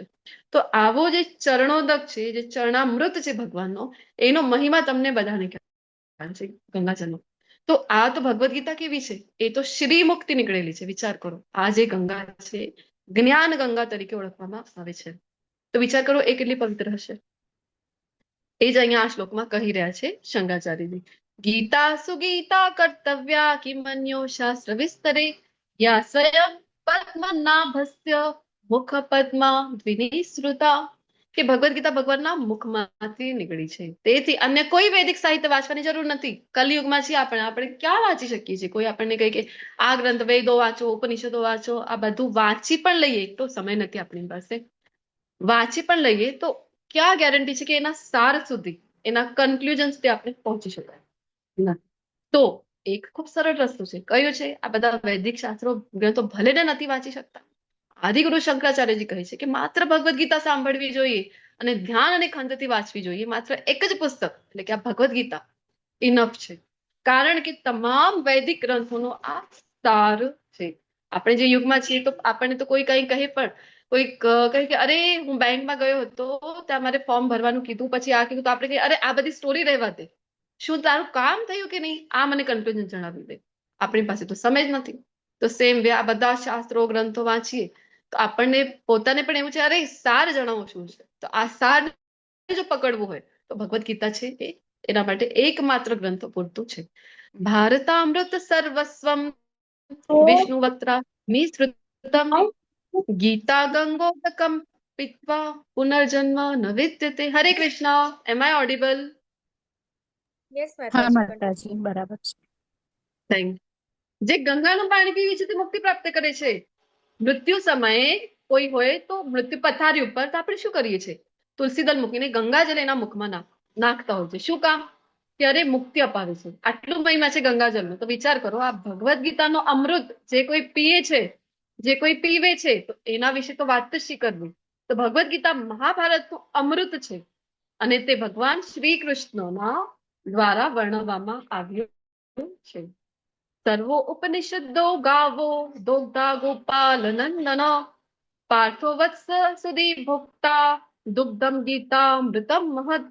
કે આ ગીતોપનિષદ જે છે એ ભગવદ્ ગીતા, એને એક ઉપનિષદ તરીકે પણ ઓળખવામાં આવે છે. તો તમામ ઉપનિષદોનો સાર છે. ગાય જેવી છે આ જે ગીતા છે. તો ગીતાને ગાય સાથે સરખાવવામાં આવેલું છે. અને ગ્વાલબાલા કોણ છે? તો આપણા બધાના પ્રિય આપણા ભગવાન શ્રી કૃષ્ણ એ ગ્વાલ બાલા છે. ગ્વાલ બાલ અને પછી તમને ખ્યાલ હશે કે જ્યારે ગાયને દોહવું હોય તો એની નજીક વાછરડાને લઈ આવવામાં આવે છે. તો આ વાછરડો કોણ છે? તો આ વાછરડો અર્જુનજી છે. અર્જુનજીને લઈ આવ્યા છે અને પછી આપણા ગ્વાલ બાલ છે એ ગાયને દોહી રહ્યા છે. તો જે અમૃત રૂપી દુગ્ધ અહીંયાથી નીકળી રહ્યું છે એ આપણા બધા માટે છે. કે બધા વિદ્વાન અને શુદ્ધ ભક્તો ભગવદ્ ગીતાના દૂધના અમૃત પીનારા છે. જે કોઈ પણ આના શરણે છે ભગવદ્ ગીતાના એને સરખાવવામાં આવેલું છે કે એ બધા દૂધના ભોગતા છે. એકમ શાસ્ત્રમ દેવકી પુત્ર ગીતમ एको देवो देवकी पुत्र एव एको मंत्रस्तस्य नामानि यानि कर्माप्येकम तस्य देवस्य सेवा. આજના યુગમાં આપણી પાસે ટાઈમ જ નથી. કોઈ આપણને કહે છે કે 1 કલાકનો તો ક્લાસ છે, આવી જાવ, તો આપણે તો અરે આવવું તો છે મારે, પણ ટાઈમ ક્યાં છે મારી પાસે? એવું આપણું છે, ટાઈમ છે નહીં. તો એટલા માટે બધાની જરૂરત શું છે કે એક જ શાસ્ત્ર હોય, એક જ ભગવાન હોય, એક જ ધર્મ હોય. એ કહ્યું છે એક જ શાસ્ત્ર હોય એ છે ભગવદ્ ગીતા, એક જ ભગવાન હોય એ છે શ્રી કૃષ્ણ, એક જ ધર્મ એક જ વલણ માટે બધા જ આતુર છે. અને સમગ્ર વિશ્વ માટે એક જ શાસ્ત્ર હોવું જોઈએ, આ છે ભગવદ્ ગીતા. સમગ્ર વિશ્વ માટે એક જ ભગવાન છે એ છે ભગવાન શ્રી કૃષ્ણ દેવકીના પુત્ર. અને એક જ મંત્ર, એક જ પ્રાર્થના હોવી જોઈએ, એ છે ભગવાનના પવિત્ર નામનું જપ. હરે કૃષ્ણ કૃષ્ણ કૃષ્ણ હરે હરે, હરે રામ રામ રામ હરે હરે. અને કામ કયું છે? ભગવાનની સેવા. તો આ મહાત્મ્ય જોઈ લીધું, રિવ્યુ જોઈ લીધું. હવે જાણીએ શિલા પ્રભુપાદજીની. આવો મળીએ. શિલા પ્રભુપાદજી નાનકડા હતા ત્યારથી જ ભક્તિમય કુટુંબમાં એમનો જન્મ થયેલું હતું. તેમના પિતાનું નામ હતું ગૌર મોહન ડેજી. તો કલકત્તાની પાસે એ પ્રદેશમાં એમનું જે છે જન્મ થયેલું હતું. તો નાના હતા ને ત્યારે શિલા પ્રભુપાદજીને એમના પિતાએ શ્રી વિગ્રહ આપ્યા હતા રાધા કૃષ્ણના, અને એમની સેવા કેવી રીતે કરવી એ પણ શીખવાડેલું હતું. તો અહીંયા આપણે જોઈ રહ્યા છીએ કે રથયાત્રા અત્યારે લાસ્ટ મંથમાં બધી જગ્યાએ થઈ હતી. તમારામાંથી ઘણા બધા જણો જગન્નાથજીની જે રથયાત્રા છે એના પાર્ટ પણ બન્યા હશો. તો રથયાત્રા જે છે જ્યારે જોઈ શિલા પ્રભુપાદજીએ કે રથ ઉપર ભગવાને આરૂઢ કરવામાં આવે છે, તો એમને પણ ઈચ્છા થઈ કે મારે પણ એક રથ જોઈએ છે, તમે પણ મને રથ બનાવી દો. એમના પિતાને કીધું અથવા તો લઈ દો, તો હું મારા રાધા કૃષ્ણને એના ઉપર બેસાડીને હું પણ રથયાત્રા કાઢીશ. નાના બાળકોની છે ને જે જોઈ છે એને જે કોપી કરતા હોય છે, તો એમણે પણ ઈચ્છા વ્યક્ત કરી અને એમના પિતાએ પણ એમની આ ઈચ્છા પૂર્ણ કરી. નાનકડો એક રથ બનાવી આપ્યું, એના ઉપર શિલા પ્રભુપાદજી રાધા કૃષ્ણને સ્થાપિત કર્યા અને બધા જ એમના ફ્રેન્ડ સર્કલને બોલાવી આવે કે ચલો હવે આપણે પણ રથયાત્રા કાઢીએ. તો સરસ મજાનું સંકીર્તન કરતા કરતા આખા એમના જે આજુબાજુના એરિયામાં રથયાત્રા કાઢી હતી. તો એ નાનપણમાં કરેલું ને અત્યારે આપણા સિટીમાં જે રથયાત્રાના આપણે સહભાગી બની શકીએ છીએ, શિલા પ્રભુપાદજીની આપણા ઉપર કૃપા છે. અત્યારે કોઈ એવું દેશ નથી, કોઈ એવું સિટી નથી કે જ્યાં રથયાત્રા છે ન થતી હોય. એમની જ કૃપાથી બધી જગ્યાએ થઈ રહી છે. અને જ્યારે એમના ગુરુને મળ્યા, આ પ્રસંગનો અહીંયા પિક્ચરમાં આપણને જોવા મળી રહ્યો છે. શિલા ભક્તિ સિદ્ધાંત સરસ્વતી ઠાકોરજી મહારાજ એમને જયારે પહેલી વાર મળવા ગયા તો એમને તો કઈ રસ નહોતું કે અરે એમના મિત્રે કીધું ચલો એક સંત આવ્યા છે, મહાન સંત, એમને આપણે મળી આવી. તો શિલા પ્રભુપાદજી કીધું અરે સંતો તો આવ્યા કરે છે, અત્યારે નહીં ફાવે મને. તો એમના મિત્ર કીધું ના, આ સંત જે છે ને ખૂબ તેજસ્વી છે. તો એવું કહીને લઈ ગયા. અને પછી શિલા ભક્તિ સિદ્ધાર્થ સરસ્વતી ઠાકોરજીને જયારે મળ્યા શિલા પ્રભુપાદજી પહેલી વખત, ત્યારે એમને પણ જોયું કે કેટલા તેજસ્વી છે, કેટલા મહાન છે. એ તો સિંહ ગુરુ તરીકે, લાયન ગુરુ તરીકે ઓળખવામાં આવતા હતા. 10,000 શિષ્યો તો એ વખતમાં જ એમના હતા. તો એમણે શિલા પ્રભુપાદજીને જોઈને કીધું, કારણ કે શિલા પ્રભુપાદજીને ઇંગ્લિશ એટલી ફ્લુએન્ટ હતી કે તમે ભણેલા ગણેલા છો, આટલા હોશિયાર છો, તમે શું કામ પ્રચાર નથી કરતા? આ Bhagavad Gita it's an emergency. Bhagavad ગીતાનો પ્રચાર કરો. આ જે આપણું વૈદિક સનાતન ધર્મ છે એનું તમે પ્રચાર કરો, રાધા કૃષ્ણની ભક્તિનો પ્રચાર કરો, આખા વિશ્વમાં તમે જાઓ. એવું ત્યારે આદેશ આપેલું. પરંતુ એ સમયે પ્રભુપાદજી ના કરી શક્યા. અને પછી થયું એવું કે અહીંયા ખૂબ પ્રયત્નો કર્યા, લગભગ 45 યર સુધી પ્રયત્નો કર્યા, પરંતુ અહીંયા એમને સારું રિસ્પોન્સ મળ્યું નહીં. શું કામ? કારણ કે તમારે કોઈને જ્ઞાન આપવું છે તો કાંઈ લખવું હોય તો સ્લેટ, તમને બધાને ખ્યાલ હશે ને, પાટી સ્લેટ જે કહેવાય છે, સ્લેટ ઉપર તમને કહેવામાં આવે કે ચલો એકડો એક ઘૂંટવું છે, તો એકડો લખવા પહેલા એને આપણે શું કરીએ? ક્લીન કરીએ છીએ. સાફ હોય તો એકડો ઘૂંટાય. પહેલેથી ઓલરેડી લખેલી છે એ પાટી ઉપર એકડો ઘૂંટી શકાય નહીં. તો અહીંયા આપણે બધાને છે કે અરે આધ્યાત્મ વિશે અમને ખૂબ જ્ઞાન છે, ભગવદ્ ગીતા તો અમારા ઘરમાં છે. તો એવી રીતે આપણો એટીટ્યુડ છે તો સાંભળવા સમજવા કોઈ તૈયાર નહોતું. તો શ્રીલ પ્રભુપાદજી જયારે લગભગ 70 વર્ષની આસપાસની વયમાં વિદેશ ગયા, જલદૂત નામના જે માલવાહક જે જહાજ હોય છે એના ઉપર બેસીને અમેરિકા ગયા હતા સૌથી પહેલા. તો વિચાર કરો કે ત્યાંથી જયારે શરૂઆત કરી, ત્યાં ભક્તો બન્યા, જ્યારે એ મોડર્નાઇઝેશનમાં જીવનારા લોકોને જયારે ભક્તો બનાવ્યા. આપણું તો કેવું છે, વિદેશથી કઈ ફરીને યુ ટર્ન લઈને આવે તો આપણે એ વસ્તુને માનવું. આપણે આપણી જ ત્યાં રો મટીરિયલ છે, આપણી જ ત્યાંનો બધો થ્રેડ છે, અને એ જીન્સ બનાવવામાં આવે તો આપણે એને માનતા નથી. અરે એ જ જીન્સ ઉપર વિદેશી કંપનીનો ટેગ માર્ક છે એ લાગીને આવે છે તો આપણે અરે તો બ્રાન્ડેડ છે. તો ખ્યાલ નથી હોતું કે અરે બધું સામાન તો અહીંયાથી જ ગયેલું છે. યોગ આપણી પાસે તો ક્યારથી છે, વર્ષોથી છે. આપણે યોગ કરતા નહોતા, પરંતુ આ યોગ વિદેશીને યોગા બનીને આવ્યું. તો પછી આપણે પણ સરસ મજાનું ઇન્ટરનેશનલ યોગા ડે બનાવીએ છીએ. અરે અમે પણ કરીએ છીએ યોગા, આપણે એવું કરતા થઈ જઈએ છીએ. સેમ વે ભક્તિમાં પણ થયું.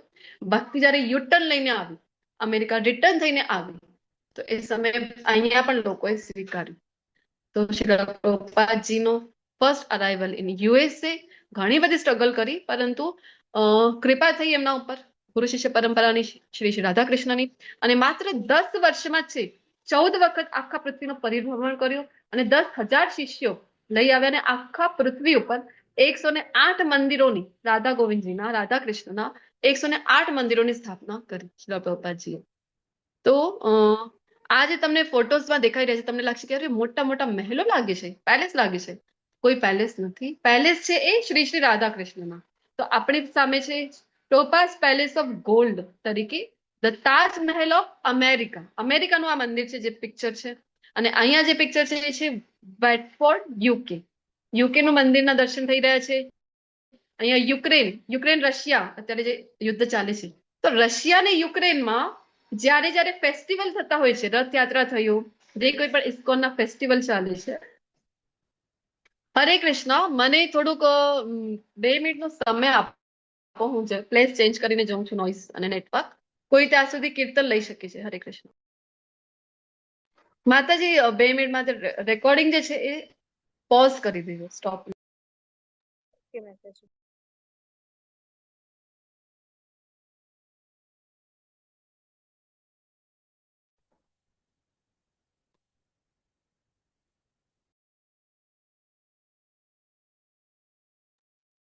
હરે કૃષ્ણ કૃષ્ણ કૃષ્ણ હરે હરે, હરે રામ રામ રામ હરે હરે, હરે કૃષ્ણ કૃષ્ણ કૃષ્ણ હરે હરે, હરે રામ રામ રામ હરે હરે, હરે કૃષ્ણ કૃષ્ણ કૃષ્ણ હરે હરે, હરે કૃષ્ણ કૃષ્ણ કૃષ્ણ હરે હરે. હરે કૃષ્ણ. મને જણાવો કે મારો વોઇસ છે, આવે છે ક્લિયર? હા હા માતાજી, આવે છે. માતાજી, બરાબર છે. ઓકે. કેમેરામાં આવે છે બરાબર? યસ થોડો માતાજી. માતાજી. હરે કૃષ્ણ. યસ હા માતાજી. બરાબર છે માતાજી. છે બરાબર? હા માતાજી. ઓકે. તો કન્ટિન્યુ કરી શકાય ને? હા.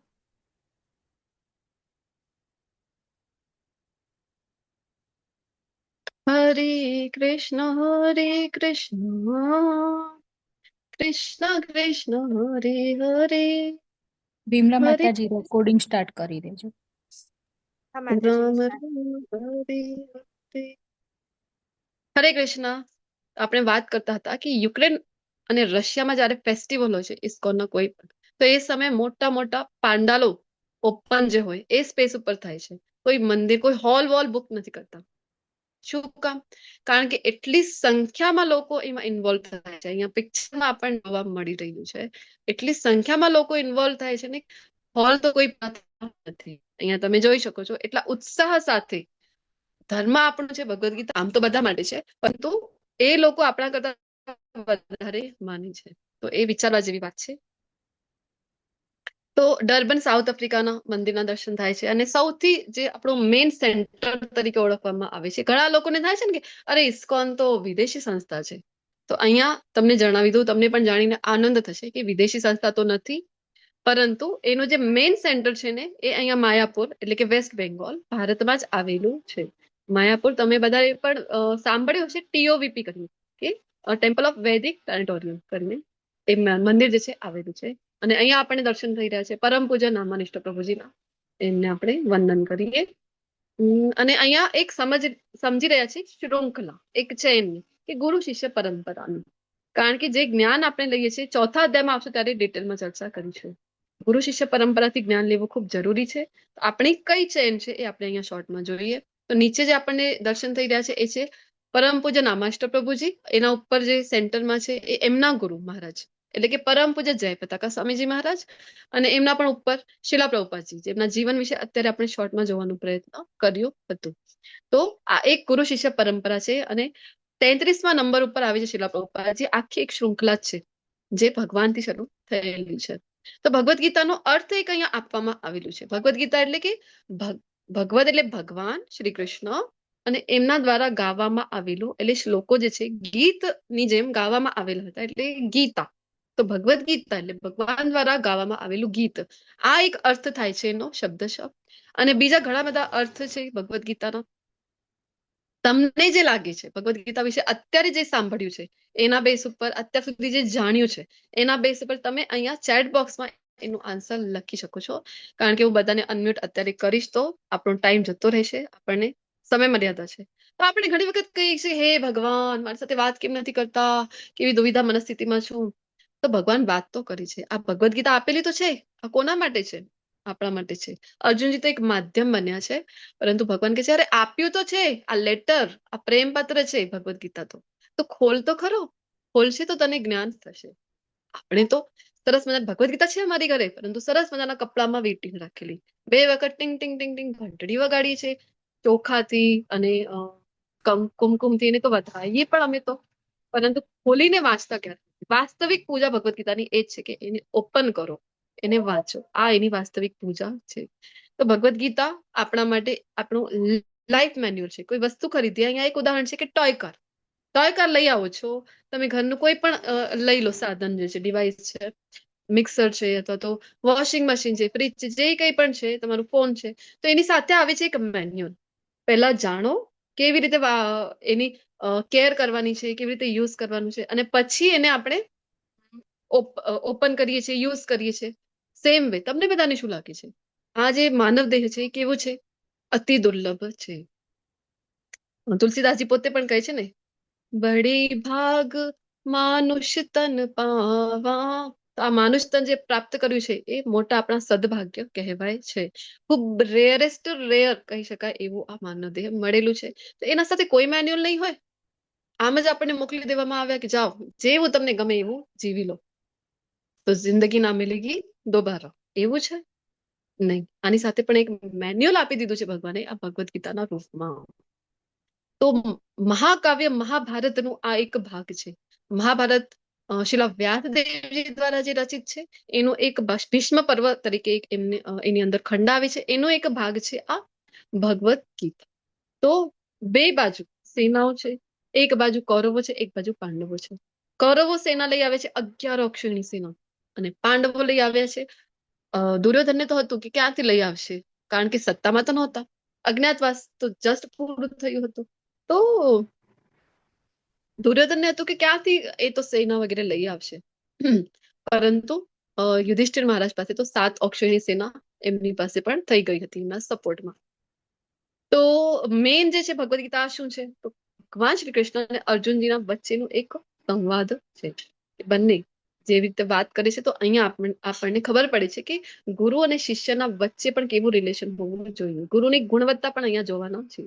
ગુરુ શું કામ અહીંયા ભગવાન શ્રી કૃષ્ણને શ્રેષ્ઠ ગુરુ તરીકે કહેવામાં આવેલું છે એ પણ આપણે આજે જાણીશું.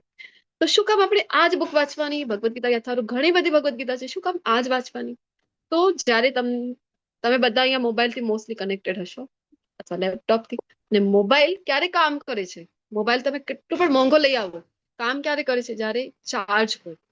ચાર્જ ક્યારે થાય છે? જ્યારે તમે પ્લગ ઇન કરો છો એને. તો કરંટ જ્યારે આવે છે, એ કરંટ જ્યારે આવે તો જ મોબાઈલ છે એક્ટિવ થાય છે અને કામ કરે છે. તો સેમ વે આ જ્ઞાન જે છે, શૃંખલા ક્યાં તૂટવી જોઈએ નહીં. તો ગુરુ શિષ્ય પરંપરા એક શૃંખલા છે, એક ચેન છે, કરંટની જેમ પ્રવાહ છે એનું, ઇલેક્ટ્રિસિટીની જેમ. તો એ શૃંખલા જીવિત હોવી જરૂરી છે અને એનાથી આપણું કનેક્શન હોવું જરૂરી છે. જ્યાં સુધી કનેક્શન છે ત્યાં સુધી વર્ક થશે, આ સિસ્ટમ છે એ વર્ક કરશે. કનેક્શન તૂટી ગયું તો કોઈ પણ ભેળસેળ કરીને આપી દે તો આ જે સિસ્ટમ છે એ બ્રેક લાગી જશે, ત્યાં કામ કરશે નહીં. એટલા માટે આ જે યથારૂપ છે એને જ આપણને ફોલો કરવા માટે કહેવામાં આવે છે.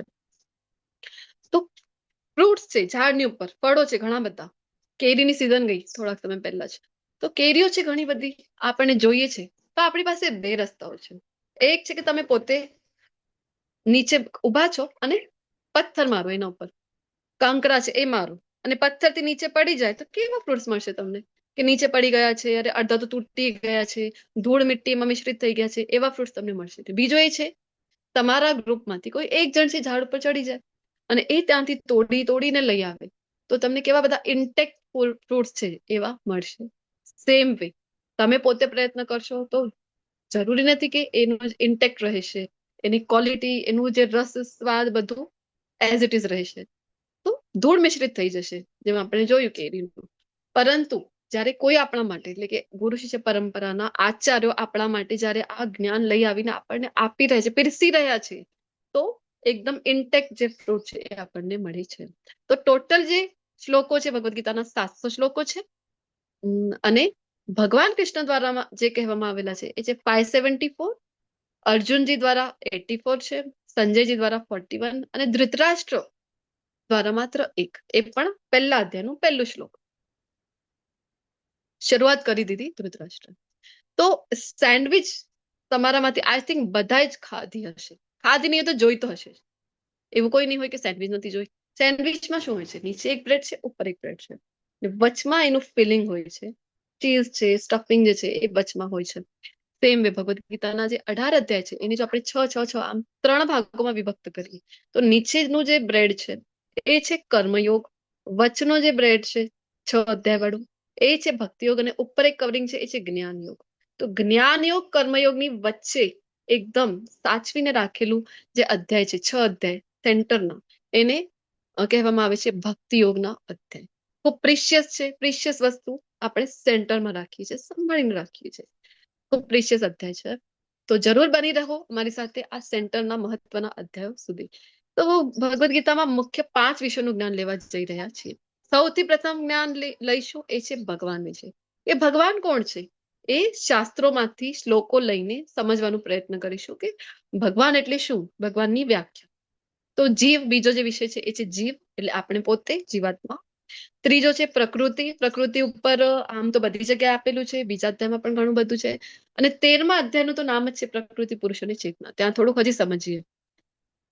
તો ભગવાન વિશે આપણે ડે 1 થી જ સમજવાના છીએ. તો 18મા અધ્યાય સુધી ભગવાન વિશે જ ચર્ચા છે, એમના દ્વારા જ આપવામાં આવેલી છે. જીવ વિશે બીજા અધ્યાયમાં ભણીશું.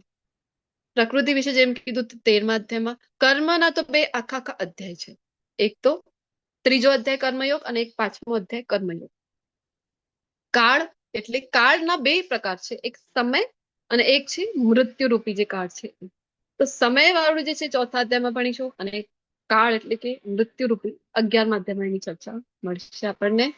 18 દિવસમાં સમજીએ ભગવદ્ ગીતા કોર્સની શરૂઆત કરવા જઈ રહ્યા છે પહેલા અધ્યાયની શ્રી રાધા ગોવિંદજીના આશીર્વાદ સાથે. શ્રી રાધા ગોવિંદ ભગવાન કી જય.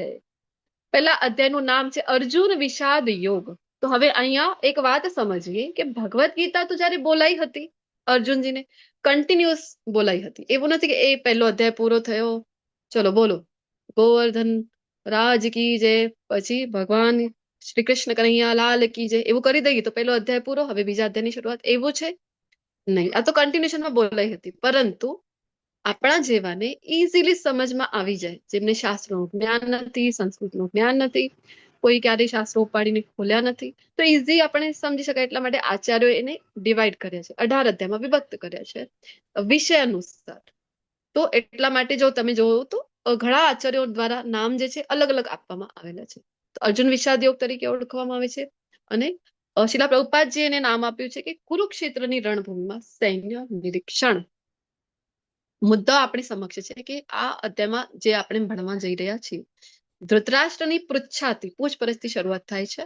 દુર્યોધનનો ભય, શંખ ફૂંકવું, અર્જુનનું નિરીક્ષણ, અર્જુન યુદ્ધ ન કરવાના જે કારણો આપે છે. તો એક જ દ્રશ્ય આપણી સમક્ષ છે. હવે તમે ચલો આન્સર આપો મારી સાથે, કારણ કે આ જે આપણા કોર્સ છે એ બધા જ અહીંયા ઇન્ટરેક્ટિવ કોર્સ રહેવાના છે. આજે ડે 1 છે એટલે મેં ઓછું ચાન્સ આપ્યું છે તમને, કારણ કે થોડુંક લેન્ધી છે જે પીડીએફ છે મારી પાસે.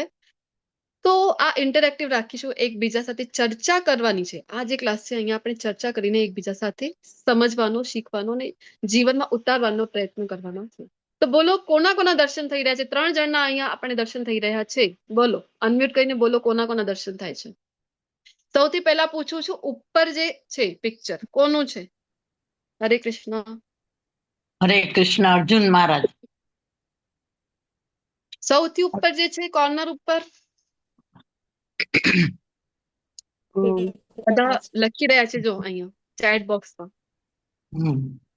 ના યાત્રીજીએ લખ્યું છે, અર્ચનાજી, વિશાલજી બધાએ લખ્યું છે, આશા પટેલજી.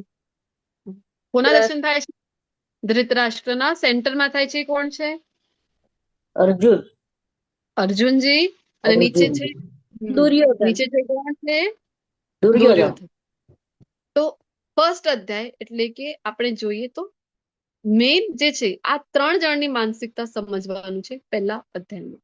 3 જણ છે પરંતુ માનસિકતા 3ની જુદી જુદી છે. અહીંયા ધૃતરાષ્ટ્ર છે એ ભયમાં છે, કારણ કે એમને એમના પહેલા શ્લોકમાં જયારે ચર્ચા કરી તો ખ્યાલ આવશે કે કયો ભય છે એમને. નીચે દુર્યોધન છે, તો દુર્યોધન જે છે એ ખૂબ ગુસ્સામાં આપણને જોવા મળી રહ્યા છે. એમનો પણ શ્લોક આગળ આવશે ત્યારે ચર્ચા કરીએ. અને અર્જુનજી છે જેમના ઉપર તો આ અધ્યાયનું નામ પડેલું છે, એ કરી રહ્યા છે વિષાદ, દુઃખમાં છે અર્જુનજી. તો શરૂઆત કરીએ પહેલા અધ્યાયના પહેલા શ્લોક સાથે. ખૂબ મહત્વનો શ્લોક છે અને બધાને કંઠસ્થ હોવું જોઈએ. ભગવદ્ ગીતાનો પહેલો શ્લોક બધાને આવડવો જ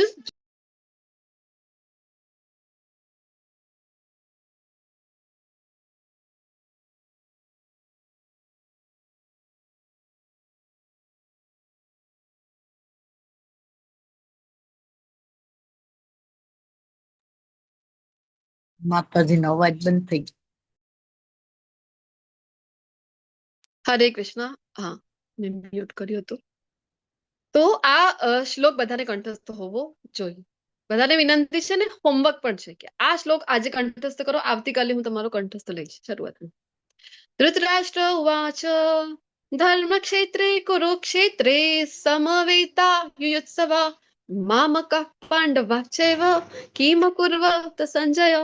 પૂછી રહ્યા છે, હે સંજય, કુરુક્ષેત્રના તીર્થ સ્થાનમાં યુદ્ધની ઈચ્છાથી ભેગા થયા પછી મારા પુત્રો અને પાંડુના પુત્રોએ શું કર્યું?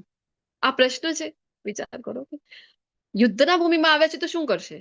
ત્યાં તો કઈ ભોજન તો થવાનું નથી, યુદ્ધ જ થવાનું છે. પણ એમના પ્રશ્ન કરવા પરથી ખબર પડી રહ્યું છે કે એમની માનસિકતા શું છે. તો વાસ્તવમાં પોતે રાજા છે, કાર્યકારી રાજા છે જો ધૃતરાષ્ટ્ર જે છે, કારણ કે એમના જે નાના ભાઈ હતા એ રાજા હતા, પાંડુ રાજા, પરંતુ એમને કાર્યકારી રાજા બનાવીને ગયા હતા. તો આપણે આમ પણ જોઈએ ને કે આપણે નાના ભાઈના બાળકો સાથે અથવા કોઈ મોટા ભાઈના બાળકો સાથે કોઈ એવું થયું છે કે ભાઈ રહ્યો નથી, તો એના બાળકોનું સંભાળ એના મોટા જે પપ્પા હોય અથવા તો કાકા છે એ લોકો રાખતા હોય છે. અત્યારે પણ આપણને જોવા મળે છે, કલયુગમાં આપણે છીએ તો પણ. તો વિચાર કરો, તો એમને એમના જે બાળકો હતા એટલે મહારાજ પાંડુના પોતાના ભાઈના જે બાળકો હતા એમને સારી રીતે સંભાળવું એમનું કર્તવ્ય જ હતું. અને આમ પણ રાજા હતા, રાજાનું તો કર્તવ્ય છે ને કે બધી પ્રજાનું જ ધ્યાન રાખવું. તો એમને કરવું શું હતું? જો દૂધ છે, દૂધમાં જયારે આપણે એ રાજા છે તો રાજાનું કર્તવ્ય છે કે દૂધમાં સાકર ભેળવીને એક મીઠાઈ બનાવો. પણ એમણે શું કર્યું? એમણે તો દૂધમાં લીંબુ નીચોવી નાખ્યું. લીંબુ દૂધમાં નાખીએ તો શું થાય છે? દૂધનું પનીર બની જાય છે. એટલે દૂધનો આ જે ઘાટો ભાગ જુદો પડે છે અને પાણીવાળું ભાગ જુદો પડે છે, પનીર બની જાય છે. તો આ પનીર બનાવવાનું કામ કરે છે ધૃતરાષ્ટ્ર, પોતાની માનસિકતાનું અહીંયા પ્રદર્શન કરીને. કહે છે કે અરે મામકા અને મારા પુત્રો ને પાંડુના વાસ્તવમાં બધા જ કૌરવો છે, તો બધા જ વિશે એમને ચિંતા થવી જોઈએ. પરંતુ અહીંયા આ સેપરેટ કરી રહ્યા છે. અને એક પ્રશ્ન છે તમારી માટે, ચલો બોલો. ધૃતરાષ્ટ્ર છે એ કેવી રીતે જોઈ શકે છે શું થઈ રહ્યું છે યુદ્ધભૂમિમાં? બોલો.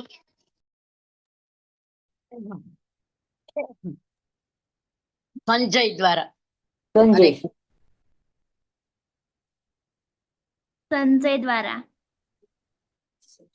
સંજય દ્વારા. જી, સંજય દ્વારા. ચેટ બોક્સમાં પણ આપણી પાસે ઘણા બધા આન્સર આવી ગયા છે. સંજયજી દ્વારા. સંજયજીને પ્રાપ્ત હતી, શું પ્રાપ્ત હતી? દિવ્ય દ્રષ્ટિ. અર્ચનાજી પણ લખી રહ્યા છે. દિવ્ય દૃષ્ટિ પ્રાપ્ત હતી એમના ગુરુજી વ્યાસદેવજીની કૃપાથી. અને એ આખું લાઈવ ટેલિકાસ્ટ, આઈપીએલ ચાલે છે તો તમે જોતા હો છો ને, લાઈવ ટેલિકાસ્ટ. અહીંયા લાઈવ ટેલિકાસ્ટ ચાલે છે અને સાંભળીને એ સમજી રહ્યા છે ધૃતરાષ્ટ્રજી. તો 3 જણની માનસિકતામાં અહીંયા આપણે પહેલી માનસિકતા જોઈ રહ્યા છીએ ધૃતરાષ્ટ્રની. એક તો શંકાસ્પદ છે, એટલા માટે તો આવા શબ્દો યુઝ કર્યા, કુરુક્ષેત્ર, ધર્મક્ષેત્ર, અને આપણી સેના કેવી રીતે જીતશે. પછી છે ભયભીત, તો ભેદભાવ કરી રહ્યા છે અહીંયા, પાર્શિયાલિટી, આસક્તિને કારણે આ બધું કરી રહ્યા છે. અને પક્ષપાતી છે, હું, મને અને મારું, આઈ, મી, માયસેલ્ફ, બસ હું અને મારું આ જ જોઈ રહ્યા છે. અને ભૌતિક સ્તરની એમની માનસિકતા છે. તો ધૃતરાષ્ટ્રને અહીંયા સમજીએ એના પહેલા એક પ્રશ્ન છે, આસક્તિ ને સ્નેહ વચ્ચે કયો અંતર છે? તમને જે આન્સર અહીંયા શોર્ટ નાના નાના ક્વેશ્ચન આવવાના છે, તમને જે તમારા હિસાબથી જે આન્સર લાગી છે, કારણ કે અહીંયા આવું કઈ નથી કે સાચું આન્સર આ છે, ખોટું આન્સર આ છે. અહીંયા આપણે સાથે મળીને સમજવા જઈ રહ્યા છે. તો બધા જ જે ઉત્તરો છે તમારા એ આવકાર્ય છે. તમે ચેટ બોક્સમાં લખી શકો છો, કારણ મારી પાસે આટલો સમય નથી કે તમને અનમ્યુટ કરીને બધાને આજે ચાન્સ આપું. તો જે તમને લાગે છે એ અહીંયા ચેટ બોક્સમાં લખો. આસક્તિ ને સ્નેહ, અહીંયા શોર્ટમાં જો હું કહું તમને તો સ્નેહ બધા પ્રત્યે હોવું જોઈએ, પરંતુ આસક્તિ કોઈના પણ પ્રત્યે હોવી જોઈએ નહીં. એક ઉદાહરણ આપીએ તો પિતા છે, પિતા આપણા બાળકો છે સમજો, તો આપણા બાળક પાસેથી કોઈ ભૂલ થઈ ગઈ છે તો આપણે શું કરવું જોઈએ? એનું કાન ખેંચવું જોઈએ, નહીં કે અરે તું જા, તને આવું કેમ કહી ગયો, તારી ભૂલ છે તો શું થયું, હું તારી સાથે શું. એવી રીતે જો આપણે પ્રોત્સાહન આપી રહ્યા છીએ તો આપણે આસક્તિનું પ્રદર્શન કરી રહ્યા છીએ, જે ધૃતરાષ્ટ્રે કરી છે. એ કરવું નથી. સ્નેહ બધા પ્રત્યે હોવું જોઈએ, જે પ્રેમ ભાવ છે એ બધા પ્રત્યે હોવું જોઈએ. તો ધૃતરાષ્ટ્રનો તો અર્થ જ હતો ધૃત રાષ્ટ્ર, એટલે કે પક્કો, કસીને પકડી રાખે ને, એટલે કે જે રાષ્ટ્ર હતું એને પકડીને રાખે છે. એમને ખૂબ આસક્તિ હતી, એક તો પોતાના પદ પ્રત્યે, પોતાના બાળકો પ્રત્યે. અને એક વાતનો અહીંયા ચર્ચા આપણે કરીશું આ શ્લોકમાં. પહેલો જે અક્ષર છે, શબ્દ છે, કયું છે બોલો તો? આ શ્લોકનો પહેલો શબ્દ. હરે કૃષ્ણ. ધર્મક્ષેત્ર. શું કામ ધર્મક્ષેત્ર તરીકે એને સંબોધવામાં આવેલું છે ધૃતરાષ્ટ્ર દ્વારા? એ બતાવો.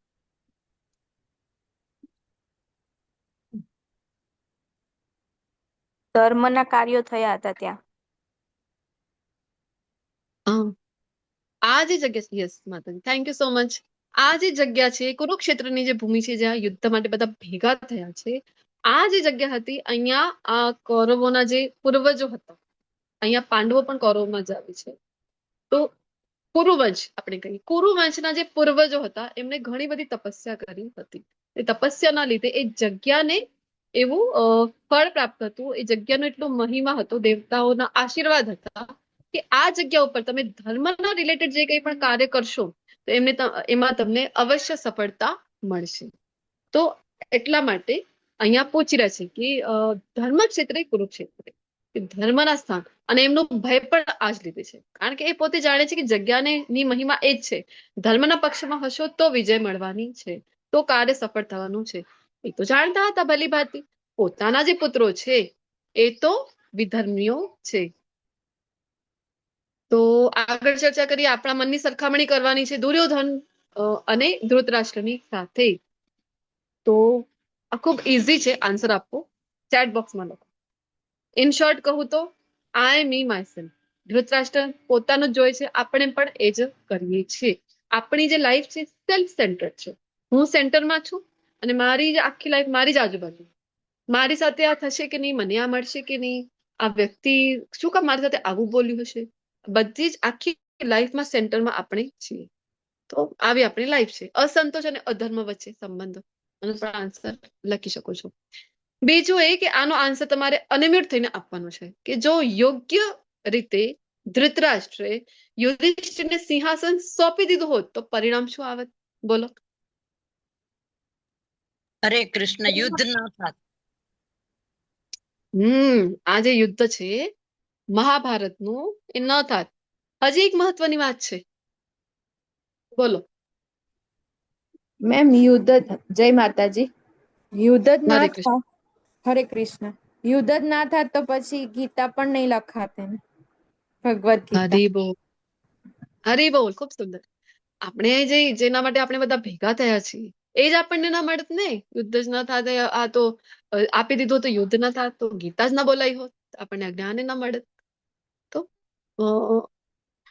આ જે જ્ઞાન મળી રહ્યું છે આ ભગવાનની એક લીલા જ હતી જેના લીધે યુદ્ધ થયું, આ જ્ઞાન આપણને મળ્યું. તો 1.3 માં આપણે જેમ જોયું કે એક એક શ્લોક નથી લેવાના, રેન્ડમલી શ્લોક લેવાના છીએ. પશ્યદામ પાંડુ પુત્રાણામ આચાર્ય મહતિમ ચમુમ વ્યુઢામ દ્રુપદ પુત્રેણ તવ શિષ્યેણ ધીમતા. અહીંયા આ શ્લોકમાં દુર્યોધન છે એ ગુરુ પાસે ગયા છે. યુદ્ધની પહેલાની વાત છે. યુદ્ધ શરૂ થવાના પહેલા ગુરુ પાસે ગયા છે. દ્રોણાચાર્ય એમના ગુરુ હતા. એમના પાસે જઈને એમને જાણે કે ધમકાવી રહ્યા છે. જો મોટી મોટી આંખો ગુરુ પાસે આપણે જઈએ કેવી રીતે જવું જોઈએ? ભગવદ ગીતામાં આગળ શ્લોક આવવાનું છે કે ત્યાં વિનમ્ર થવાનું છે, વિનમ્ર થઈને ગુરુની સેવા કરવાની છે, વિનમ્ર થઈને પ્રશ્ન પૂછો. અહીંયા આ તો જાણે કે મેણું મારી રહ્યા છે. શું કામ મેણું મારે છે? કારણ કે એક મહાભારતની ઘટના છે, ખૂબ મોટી છે, અહીંયા શોર્ટમાં લઈએ. દ્રુપદ જે રાજા હતા, રાજા દ્રુપદ સાંભળ્યું છે તમે બધાએ?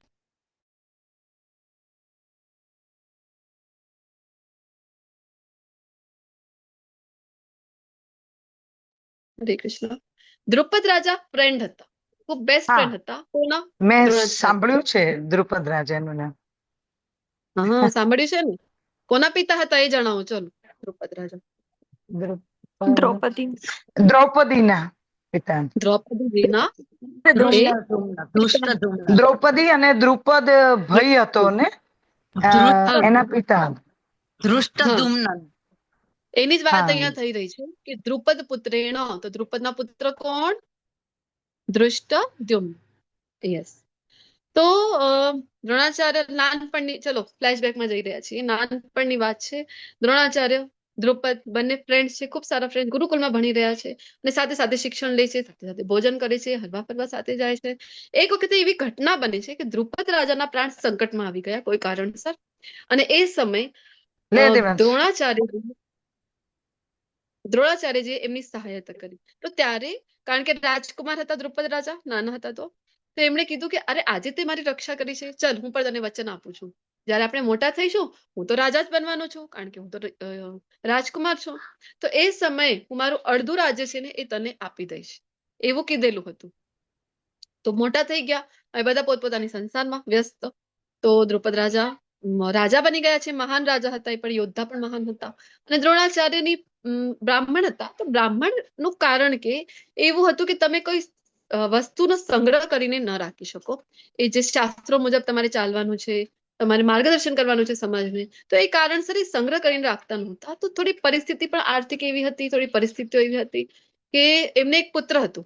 ચલો દ્રોણાચાર્યજીના પુત્રનું નામ બોલી દો. અશ્વત્થામા. અશ્વત્થામા. અશ્વત્થામા નાના હતા કે એમને આપવા માટે, એમના ભરણ પોષણ માટે એમની પાસે ગાયની પણ એક વ્યવસ્થા નહોતી. અને જયારે એક દિવસ જોઈ છે દ્રોણાચાર્ય કે અરે એમનો પુત્ર છે એ દૂધની જગ્યાએ લોટમાં ભરેલું પાણી એ પી રહ્યું છે, તો ખૂબ દુઃખ થાય છે કે અરે મારી પાસે આટલી વ્યવસ્થા નથી કે મારા પુત્ર માટે ગાયની વ્યવસ્થા કરું, ગાયના દૂધની વ્યવસ્થા કરું. તો એમને સ્મરણ થાય છે પોતાના ચાઇલ્ડહુડ ફ્રેન્ડ. ચાઇલ્ડહુડ ફ્રેન્ડ કોણ હતા? કોણ હતા? દ્રુપદ રાજા. રાજા દ્રુપદ તો વિચાર કરે ચલો એને મળીને આવીએ. તો મળવા જાય છે એમને, ને મળવા જાય છે તો એ તો પરિસ્થિતિ એવી હતી તો એ લીધે દ્રુપદ રાજાને એ સમયે અહંકાર આવી ગયો હતો. તો એ જયારે જોઈ છે કે બધા લોકો હસી રહ્યા છે જોઈને કે અરે આ મિત્ર છે, એ જઈને કીધું એમને કે હું તમારો મિત્ર આવે છે મળવા, એવું કહી દો તમે તમારા રાજાને. અને બધા હસતા હતા કે આવો મિત્ર છે રાજાનો, અમારા રાજાનો મિત્ર છે આ. તો દ્રુપદ રાજાને તો હતો અહંકાર, તો એ એમને ન ગમ્યું. અને જયારે દ્રોણાચાર્યજીએ કીધું કે આપણે મિત્ર છીએ, તમે કીધું હતું અડધું રાજ્ય આપવા માટે, તો મને તમે ગાય આપો, અત્યારે તો મને ગાયની આવશ્યકતા છે. તો આ જે દ્રુપદ રાજા છે એ કહે છે કે મિત્ર તરીકે માંગે તો તને હું કાંઈ ના, હા પરંતુ તું બ્રાહ્મણ તરીકે માંગે, યાચક તરીકે માંગે તો હું તને ગાયો છે એ આપવા તૈયાર છું, ઘણું બધું આપી દઈશું તને, એવું કહે છે. અને એ આ જે વાત છે એ ઠેસ પહોંચાડે છે દ્રોણાચાર્યના હૃદયમાં. અને એમને થાય છે કે અરે આવું કહી દીધું, મારા મિત્રતાને ઠુકરાવી દીધી.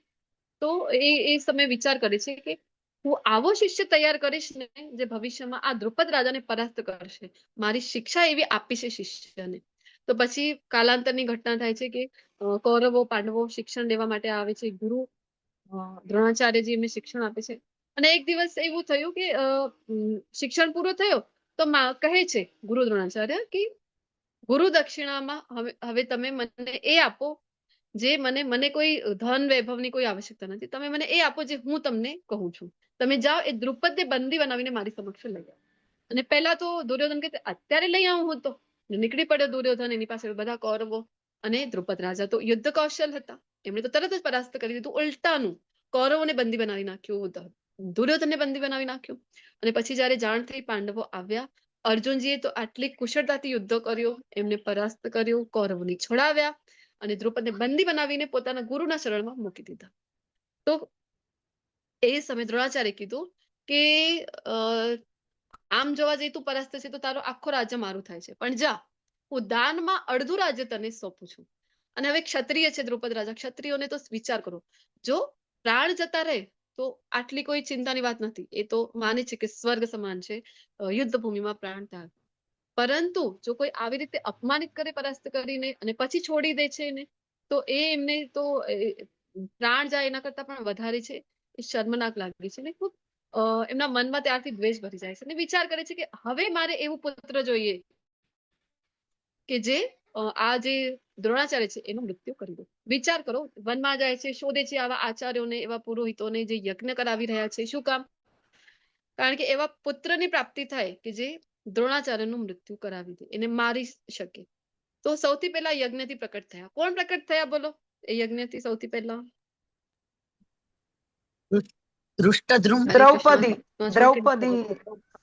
દ્રૌપદી થાય છે ને દ્રૌપદીજી. અને યજ્ઞથી આવ્યા છે તો યાજ્ઞસેની તરીકે ઓળખવામાં એમને આવે છે. અને પછી એમના જે ભાઈ છે ધૃષ્ટદ્યુમ્ન એ આવે છે. તો વિચાર કરો, એમને શિક્ષણ લેવા માટે મોકલે છે ગુરુ દ્રોણાચાર્ય પાસે દ્રુપદ રાજા.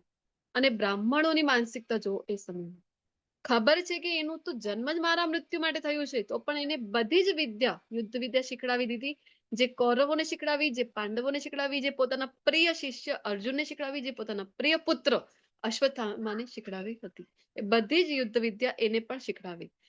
આટલા માટે કમ ટુ ધ પોઈન્ટ કે આટલા માટે આ જે દુર્યોધન છે અહીંયા મેળો મારી રહ્યો છે કે અરે દ્રુપદ વ્યુઢામ દ્રુપદ પુત્રેણ તવ શિષ્યણ ધીમતા, તમને ખબર હતી કે તમને મારવાનું છે તો પણ એને બધી તમારી યુદ્ધ વિદ્યા શીખડાવી દીધી. હવે જો તમે જરા, કારણ કે સામેવાળા પક્ષનું, પાંડવોના પક્ષના સેનાપતિ હતા ધૃષ્ટદ્યુમ્ન, તો એનું જે રચના છે વ્યૂહ રચના સૈનિકોની, એ તો જુઓ કેટલી અદ્ભુત કરી છે એને. તો એકવાર તો ભૂલ કરી, હવે નહીં કરતા. એટલા માટે અહીંયા એ ધમકાવી રહ્યું છે કે હે મારા ગુરુ, જુઓ પાંડવોના પુત્રોની મોટી સેના તમારા બુદ્ધિશાળી શિષ્ય દ્રુપદના પુત્ર દ્વારા આટલી કુશળતાપૂર્વક ગોઠવવામાં આવી છે. તો દુર્યોધન જે હતું ને એ પોલિટિકલ, કમ્પ્લીટ પોલિટિકલ માણસ હતો. એને સમજવા માટે અમુક પોઈન્ટ્સ ભગવદ્ ગીતાના આપેલા છે શ્લોકના આધારે. એક તો દ્રોણાચાર્ય પાંડવો સાથે હવે કોઈ સોફ્ટ કોર્નર ન દર્શાવે એના માટે શું કીધું કે ધૃષ્ટદ્યુમ્નને દ્રુપદ પુત્રેણ, અરે તમારો એ શત્રુ જે છે દ્રુપદ એનો પુત્ર છે એ દર્શાવી રહ્યો છે. પછી પાંડવ પક્ષના તમામ મહાન નાયકો જેમ કે ભીમ છે, અર્જુન છે, એમના નામ લીધા. શું કામ? કે અરે આ યુદ્ધને હળવેથી લેતા નહીં. પછી બ્રાહ્મણ શ્રેષ્ઠ તરીકે સંબોધી રહ્યા છે. અને ઘણા બધા અહીંયા પોઈન્ટ છે. આપણે જયારે લેવલ 2 માં આવશો ને ત્યારે એક એક પોઈન્ટ ઉપર આ જે રાજકીય વર્તન છે દુર્યોધન એના ઉપર આપણે ચર્ચા ડિટેલમાં કરતા હોય છે. અહીંયા આપણે ઓવરવ્યુ તરીકે જોઈ લઈએ. વિકર્ણનું નામ લે છે. વિકર્ણ એટલે કે કૌરવોમાં એક ભાઈ છે, પણ આવો કોઈ મહાન યોદ્ધા નહોતો, પરંતુ નામ એટલા માટે લીધું કારણ કે જયારે દ્રૌપદીજીનું વસ્ત્ર હરણ થઈ રહ્યો હતો ને એ સમયે એકમાત્ર કૌરવોની પક્ષમાં વિકર્ણ એવો હતો કે જેણે રોક્યું હતું, રોકવાનો પ્રયત્ન કર્યો હતો કે અરે ભાભી એટલે કે માતા સમાન છે, એમની સાથે આવું વર્તન આપણે કરવું જોઈએ નહીં. તો હવે ફરીથી એ દલના બદલી લે એટલા માટે એનું પણ નામ ઉચ્ચારણ કરી રહ્યા છે.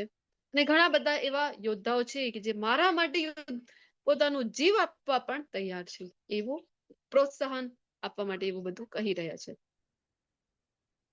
તો જે પાપ કર્મ કરે છે એને આપણે મારી શકાય કે નહીં, શાસ્ત્રો શું કહે છે એ આપણે જોઈએ. શાસ્ત્રોમાં ઉલ્લેખ છે આતતાઈ, 6 પ્રકારના આતતાઈ કીધા છે કે જે ધર્મની વિરુદ્ધ કાર્ય કરે એને આતતાઈ કહેવામાં આવે છે. તો 6 પ્રકારના આતતાઈઓને તમે તત્ક્ષણ મૃત્યુદંડ આપી શકો છો, આ શાસ્ત્રો કહે છે. કયા કયા? ઝેર આપના. તો વિચાર કરો, આ બધા જ 6 પ્રકારે આતતાઈ હતા બધા કૌરવો. દુર્યોધને નાના હતા ભીમ, ત્યારે એ સમયે એમના લાડવામાં ઝેર મિક્સ કરીને એમને ખવડાવી દીધા હતા, મારવાનો પ્રયત્ન કરેલો હતો. પછી આગ લગાડનાર કે લાક્ષાગ્રહની ઘટના છે મહાભારતમાં. તો એ સમયે માત્ર પાંડવો નહીં, અરે એમની સાથે એમની માતા પણ હતા, કુંતી માતા, એમના સહિત લાક્ષાગ્રહમાં બાળી દેવાની યોજના તૈયાર કરી હતી બધા કૌરવોએ અને દુર્યોધને મળીને.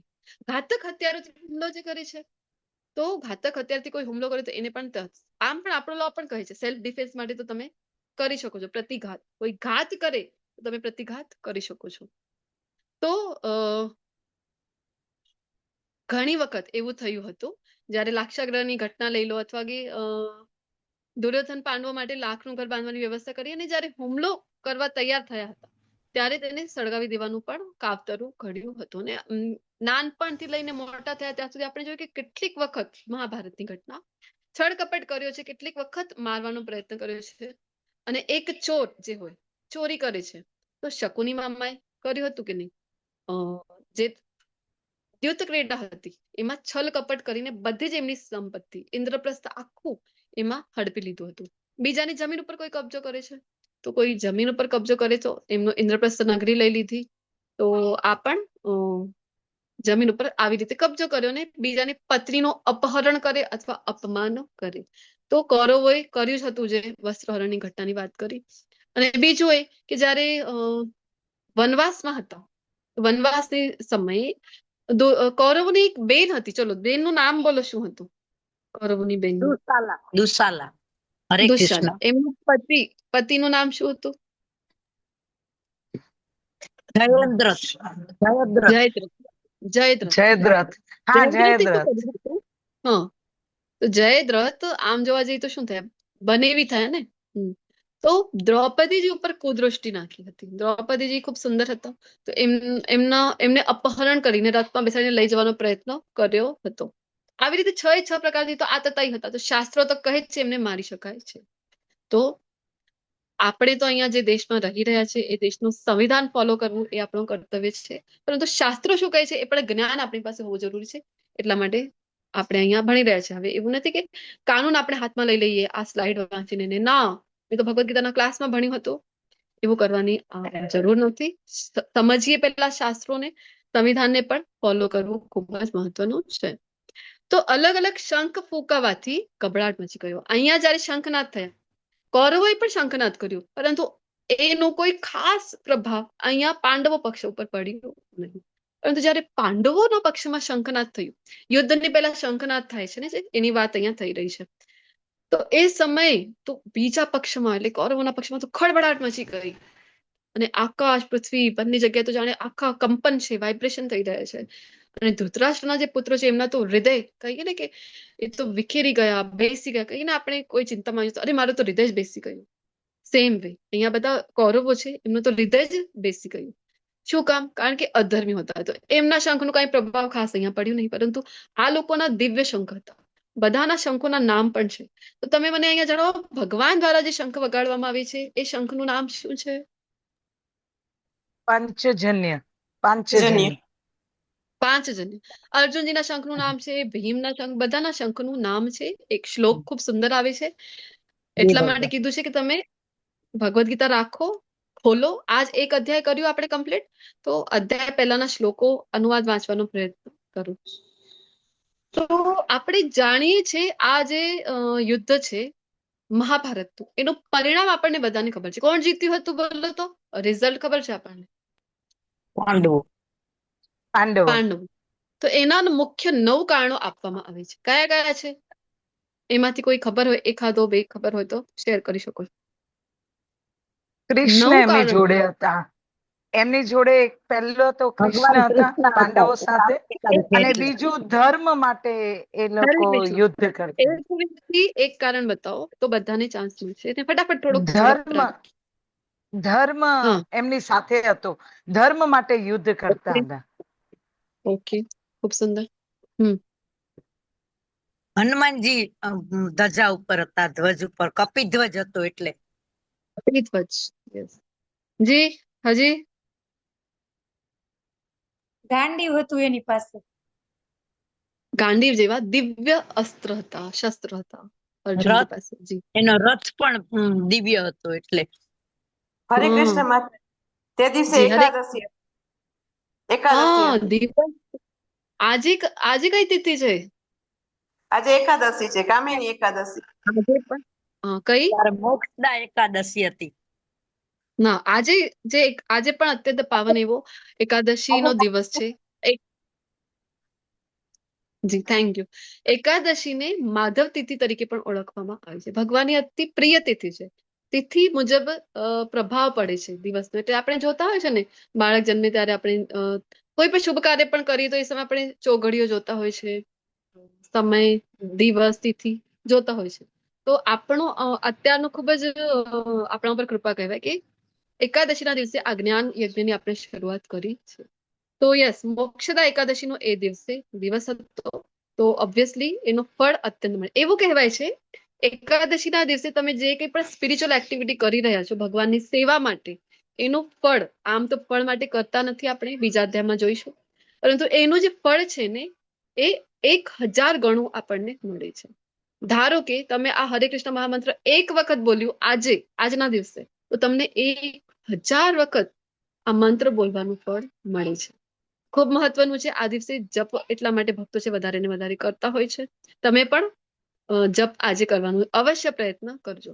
તો 9 કારણો છે. એક તો ધર્મક્ષેત્ર છે, જગ્યાનું મહત્વ પહેલા શ્લોકમાં ડિસ્કસ કરી લીધું હતું. દિવ્ય રથ છે. કોના દ્વારા આપવામાં આવેલું હતું આ દિવ્ય રથ જે છે? ઇન્દ્ર દ્વારા આપ્યો હતો.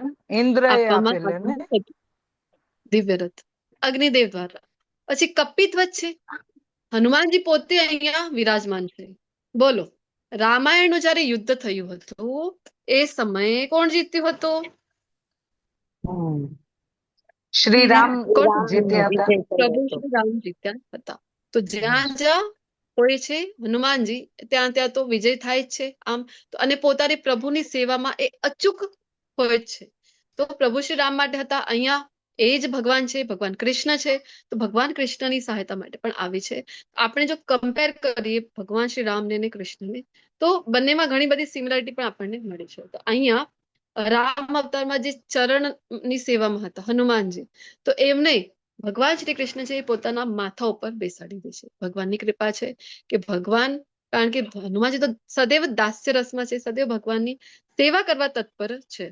તો આવા હનુમાનજીને પોતાના અહીંયા માથા ઉપર બેસાડી દીધું છે, ધ્વજ ઉપર જ બેસાડી દીધું છે. કપિધ્વજ છે. શંખનાદ, જે અત્યારે ચર્ચા કરી, દિવ્ય શંખનાદ થયા છે. ગાંડીવ પશુપસ્ત્ર જેવા દિવ્ય અસ્ત્ર ને શસ્ત્ર છે. ત્યક્ત જીવિતા એટલે કે નેગેટિવ પ્રેડિક્શન જે કરેલું છે દુર્યોધને કીધું છે કે મારા માટે તો આ બધા યોદ્ધાઓ છે ને એ તો પોતાના પ્રાણ આપવા માટે પણ તૈયાર છે.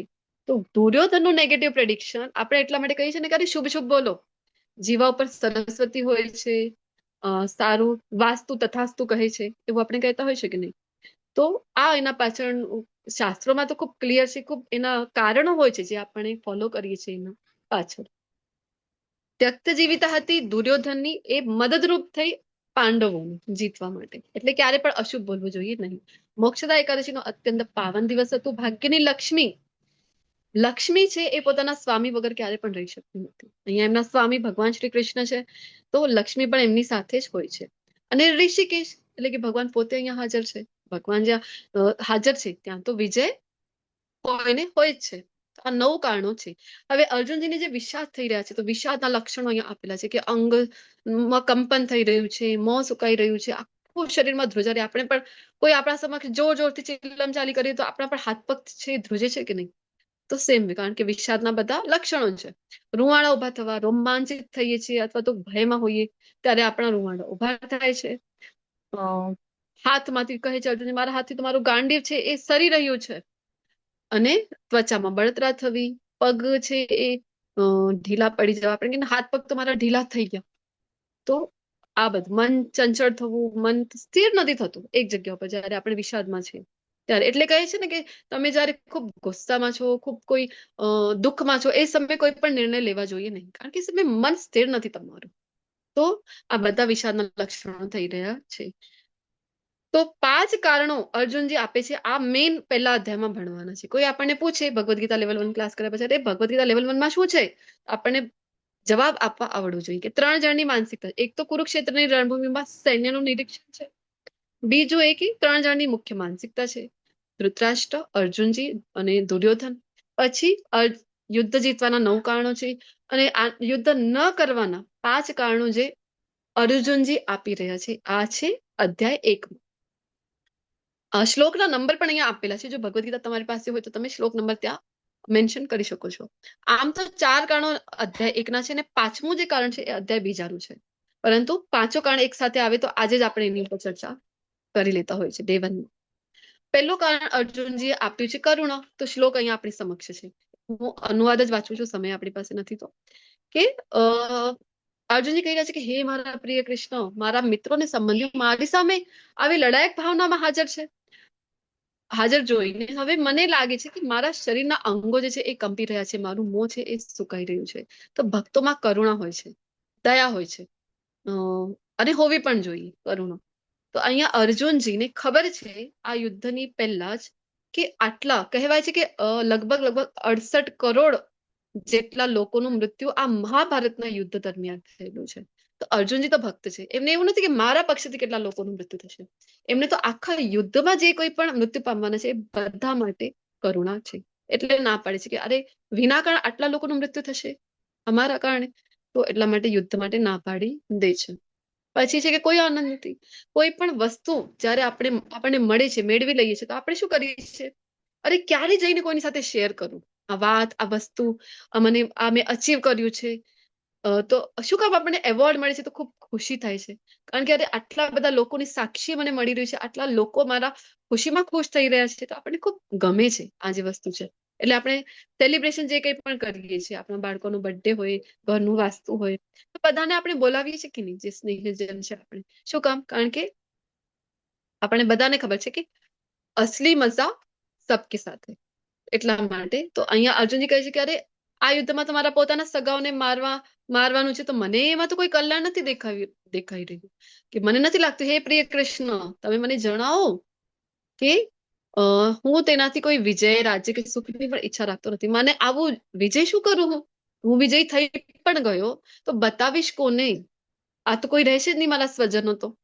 તો કહે છે કે કોઈ આનંદ નથી. આ યુદ્ધ જીતી પણ લઉં તો પણ મને કોઈ આનંદ એમાં દેખાતો નથી. પાપનો ભય. તો જે ભક્તો છે ને એમના મનમાં હોય છે પાપનો ભય. અરે મારાથી કોઈનું મન ન દુખાવવું જોઈએ, મારાથી પાપ ન થવું જોઈએ, આવો ભક્તો જ વિચારી શકે. એ તો કોઈ દુષ્ટ છે, દુષ્ટને તો આનંદ જ એ વાતમાં આવે છે. કોઈને હું ત્રાસ દઉં, કોઈને ખુશ એ નથી જોઈ શકતા, કોઈના મોઢા પર સ્માઇલ પણ છે ને તો એમના મનમાં ખટકે છે કે કેવી રીતે એને દુઃખ પહોંચાડવું. દુઃખી થાય તો હવે મજા આવી પ્રવૃત્તિ હોય છે. પરંતુ અર્જુન તો ભક્ત છે, તો પાપનો ભય છે. એ કહે છે અહીંયા કે આટલા લોકોનું મૃત્યુ થશે, તો જો આપણે આવા આક્રમણકારોને મારી નાખીએ પાપ આપણા ઉપર કાબુ મેળવશે. તેથી ધૃતરાષ્ટ્રના પુત્રો અને અમારા મિત્રોને મારવા આપણા માટે યોગ્ય નથી. આપણે શું મેળવવું જોઈએ? હે કૃષ્ણ, ભાગ્યની દેવીના પતિ અહીંયા માધવ કહીને બોલાવી રહ્યા છે. લાસ્ટ જે શબ્દ છે શ્યામ માધવ. માધવનો અર્થ છે અરે તમે તો ભાગ્યની જે લક્ષ્મી છે, ભાગ્યની જે દેવી છે લક્ષ્મી, એના તો તમે પતિ છો. તો વિચાર કરો, તમે જ્યાં જાઓ છો ત્યાં લક્ષ્મીજી છે, એટલે ત્યાં બધાનું મંગલ થાય છે. તો તમે શું કામ મને આ યુદ્ધ માટે પ્રેરી રહ્યા છો? બધાનો વધ અહીંયા થવાનું છે, એટલા માટે તમે શું કામ પ્રેરી રહ્યા છો? તો ભગવદ્ ગીતામાં ને અર્જુનજી કૃષ્ણને અલગ અલગ નામથી સંબોધે છે. શ્લોક પ્રમાણે એનો અર્થ થાય છે. કોણ સમજાવે? આચાર્યો આપણને સમજાવે છે કે આ શ્લોકમાં કયા અર્થથી બોલાવી રહ્યા છે, શું કામ માધવ જ કહીને બોલાવે છે, શું કામ ઋષિકેશ જ કહીને બોલાવે છે. અને સેમ વે ભગવાન પણ અર્જુનજીને અલગ અલગ નામથી સંબોધે છે. એનો પણ અર્થ આગળના શ્લોકમાં જોઈએ કે તમે તો ભાગ્યની દેવીના પતિ છો, અને આપણે આપણા પોતાના સગાઓને મારીને કેવી રીતે ખુશ થઈ શકીએ? મને તો આ કોઈ આનંદનો આમાં કારણ નથી, અને મને તો ઉલટાનું આ પાપી પ્રવૃત્તિ લાગી રહી છે. પછી કૌટુંબિક પરંપરાનો નાશ. કેવી રીતે કુલક્ષય પ્રણશ્યંતિ કુલ ધર્મ સનાતન? તો કારણ કે કોણ સમજાવે છે કે પરંપરાઓ કઈ છે, કઈ ફોલો કરવી છે? આપના ઘરના જે વડીલો છે એ સમજાવે છે કે પરંપરા કેવી રીતે તમારે નિર્વાહ કરવાનું છે. હા, યુદ્ધમાં બધા પુરુષો આવી જાય તો પુરુષો અહીંયા આવી જાય, ઘરના વડીલો જ ઘરમાં નહીં રહે, ઘરના પુરુષો જ ઘરમાં નહીં રહે, તો માત્ર સ્ત્રીઓ અને બાળકો રહેશે, તો પરંપરાનો નાશ થશે. કોણ સમજાવશે નેક્સ્ટ જનરેશનને કે કરવાનું શું છે? બીજું એ કે સ્ત્રીઓ જે છે એ સ્ત્રીઓમાં ઇમોશનલ ક્વેશ્ચન વધારે હોય છે. તમે બધા સાંભળ્યું છે ને IQ, તો સેમ વે એવી રીતે હોય છે એક EQ, એટલે ઇમોશનલ ક્વેશ્ચન. ત્યાં છે ઇન્ટેલેક્ચ્યુઅલ ક્વેશ્ચન, અહીંયા છે ઇમોશનલ ક્વેશ્ચન. તો સ્ત્રીઓમાં EQ વધારે હોય છે.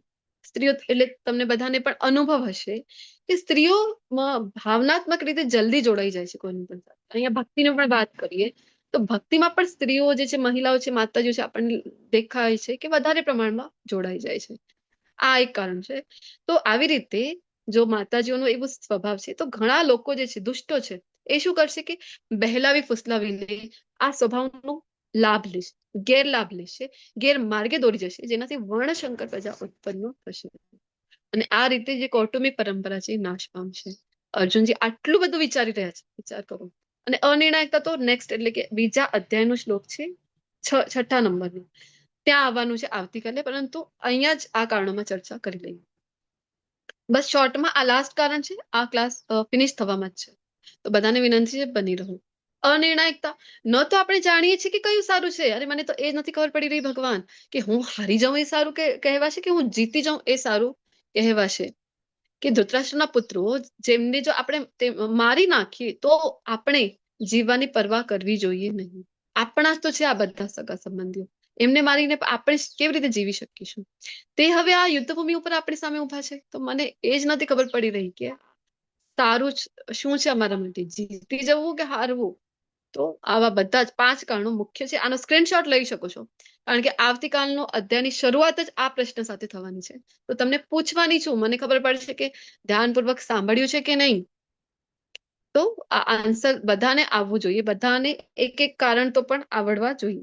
બોલો, 5 મુખ્ય કારણો છે જે અર્જુનજી મના કરે છે યુદ્ધ કરવા.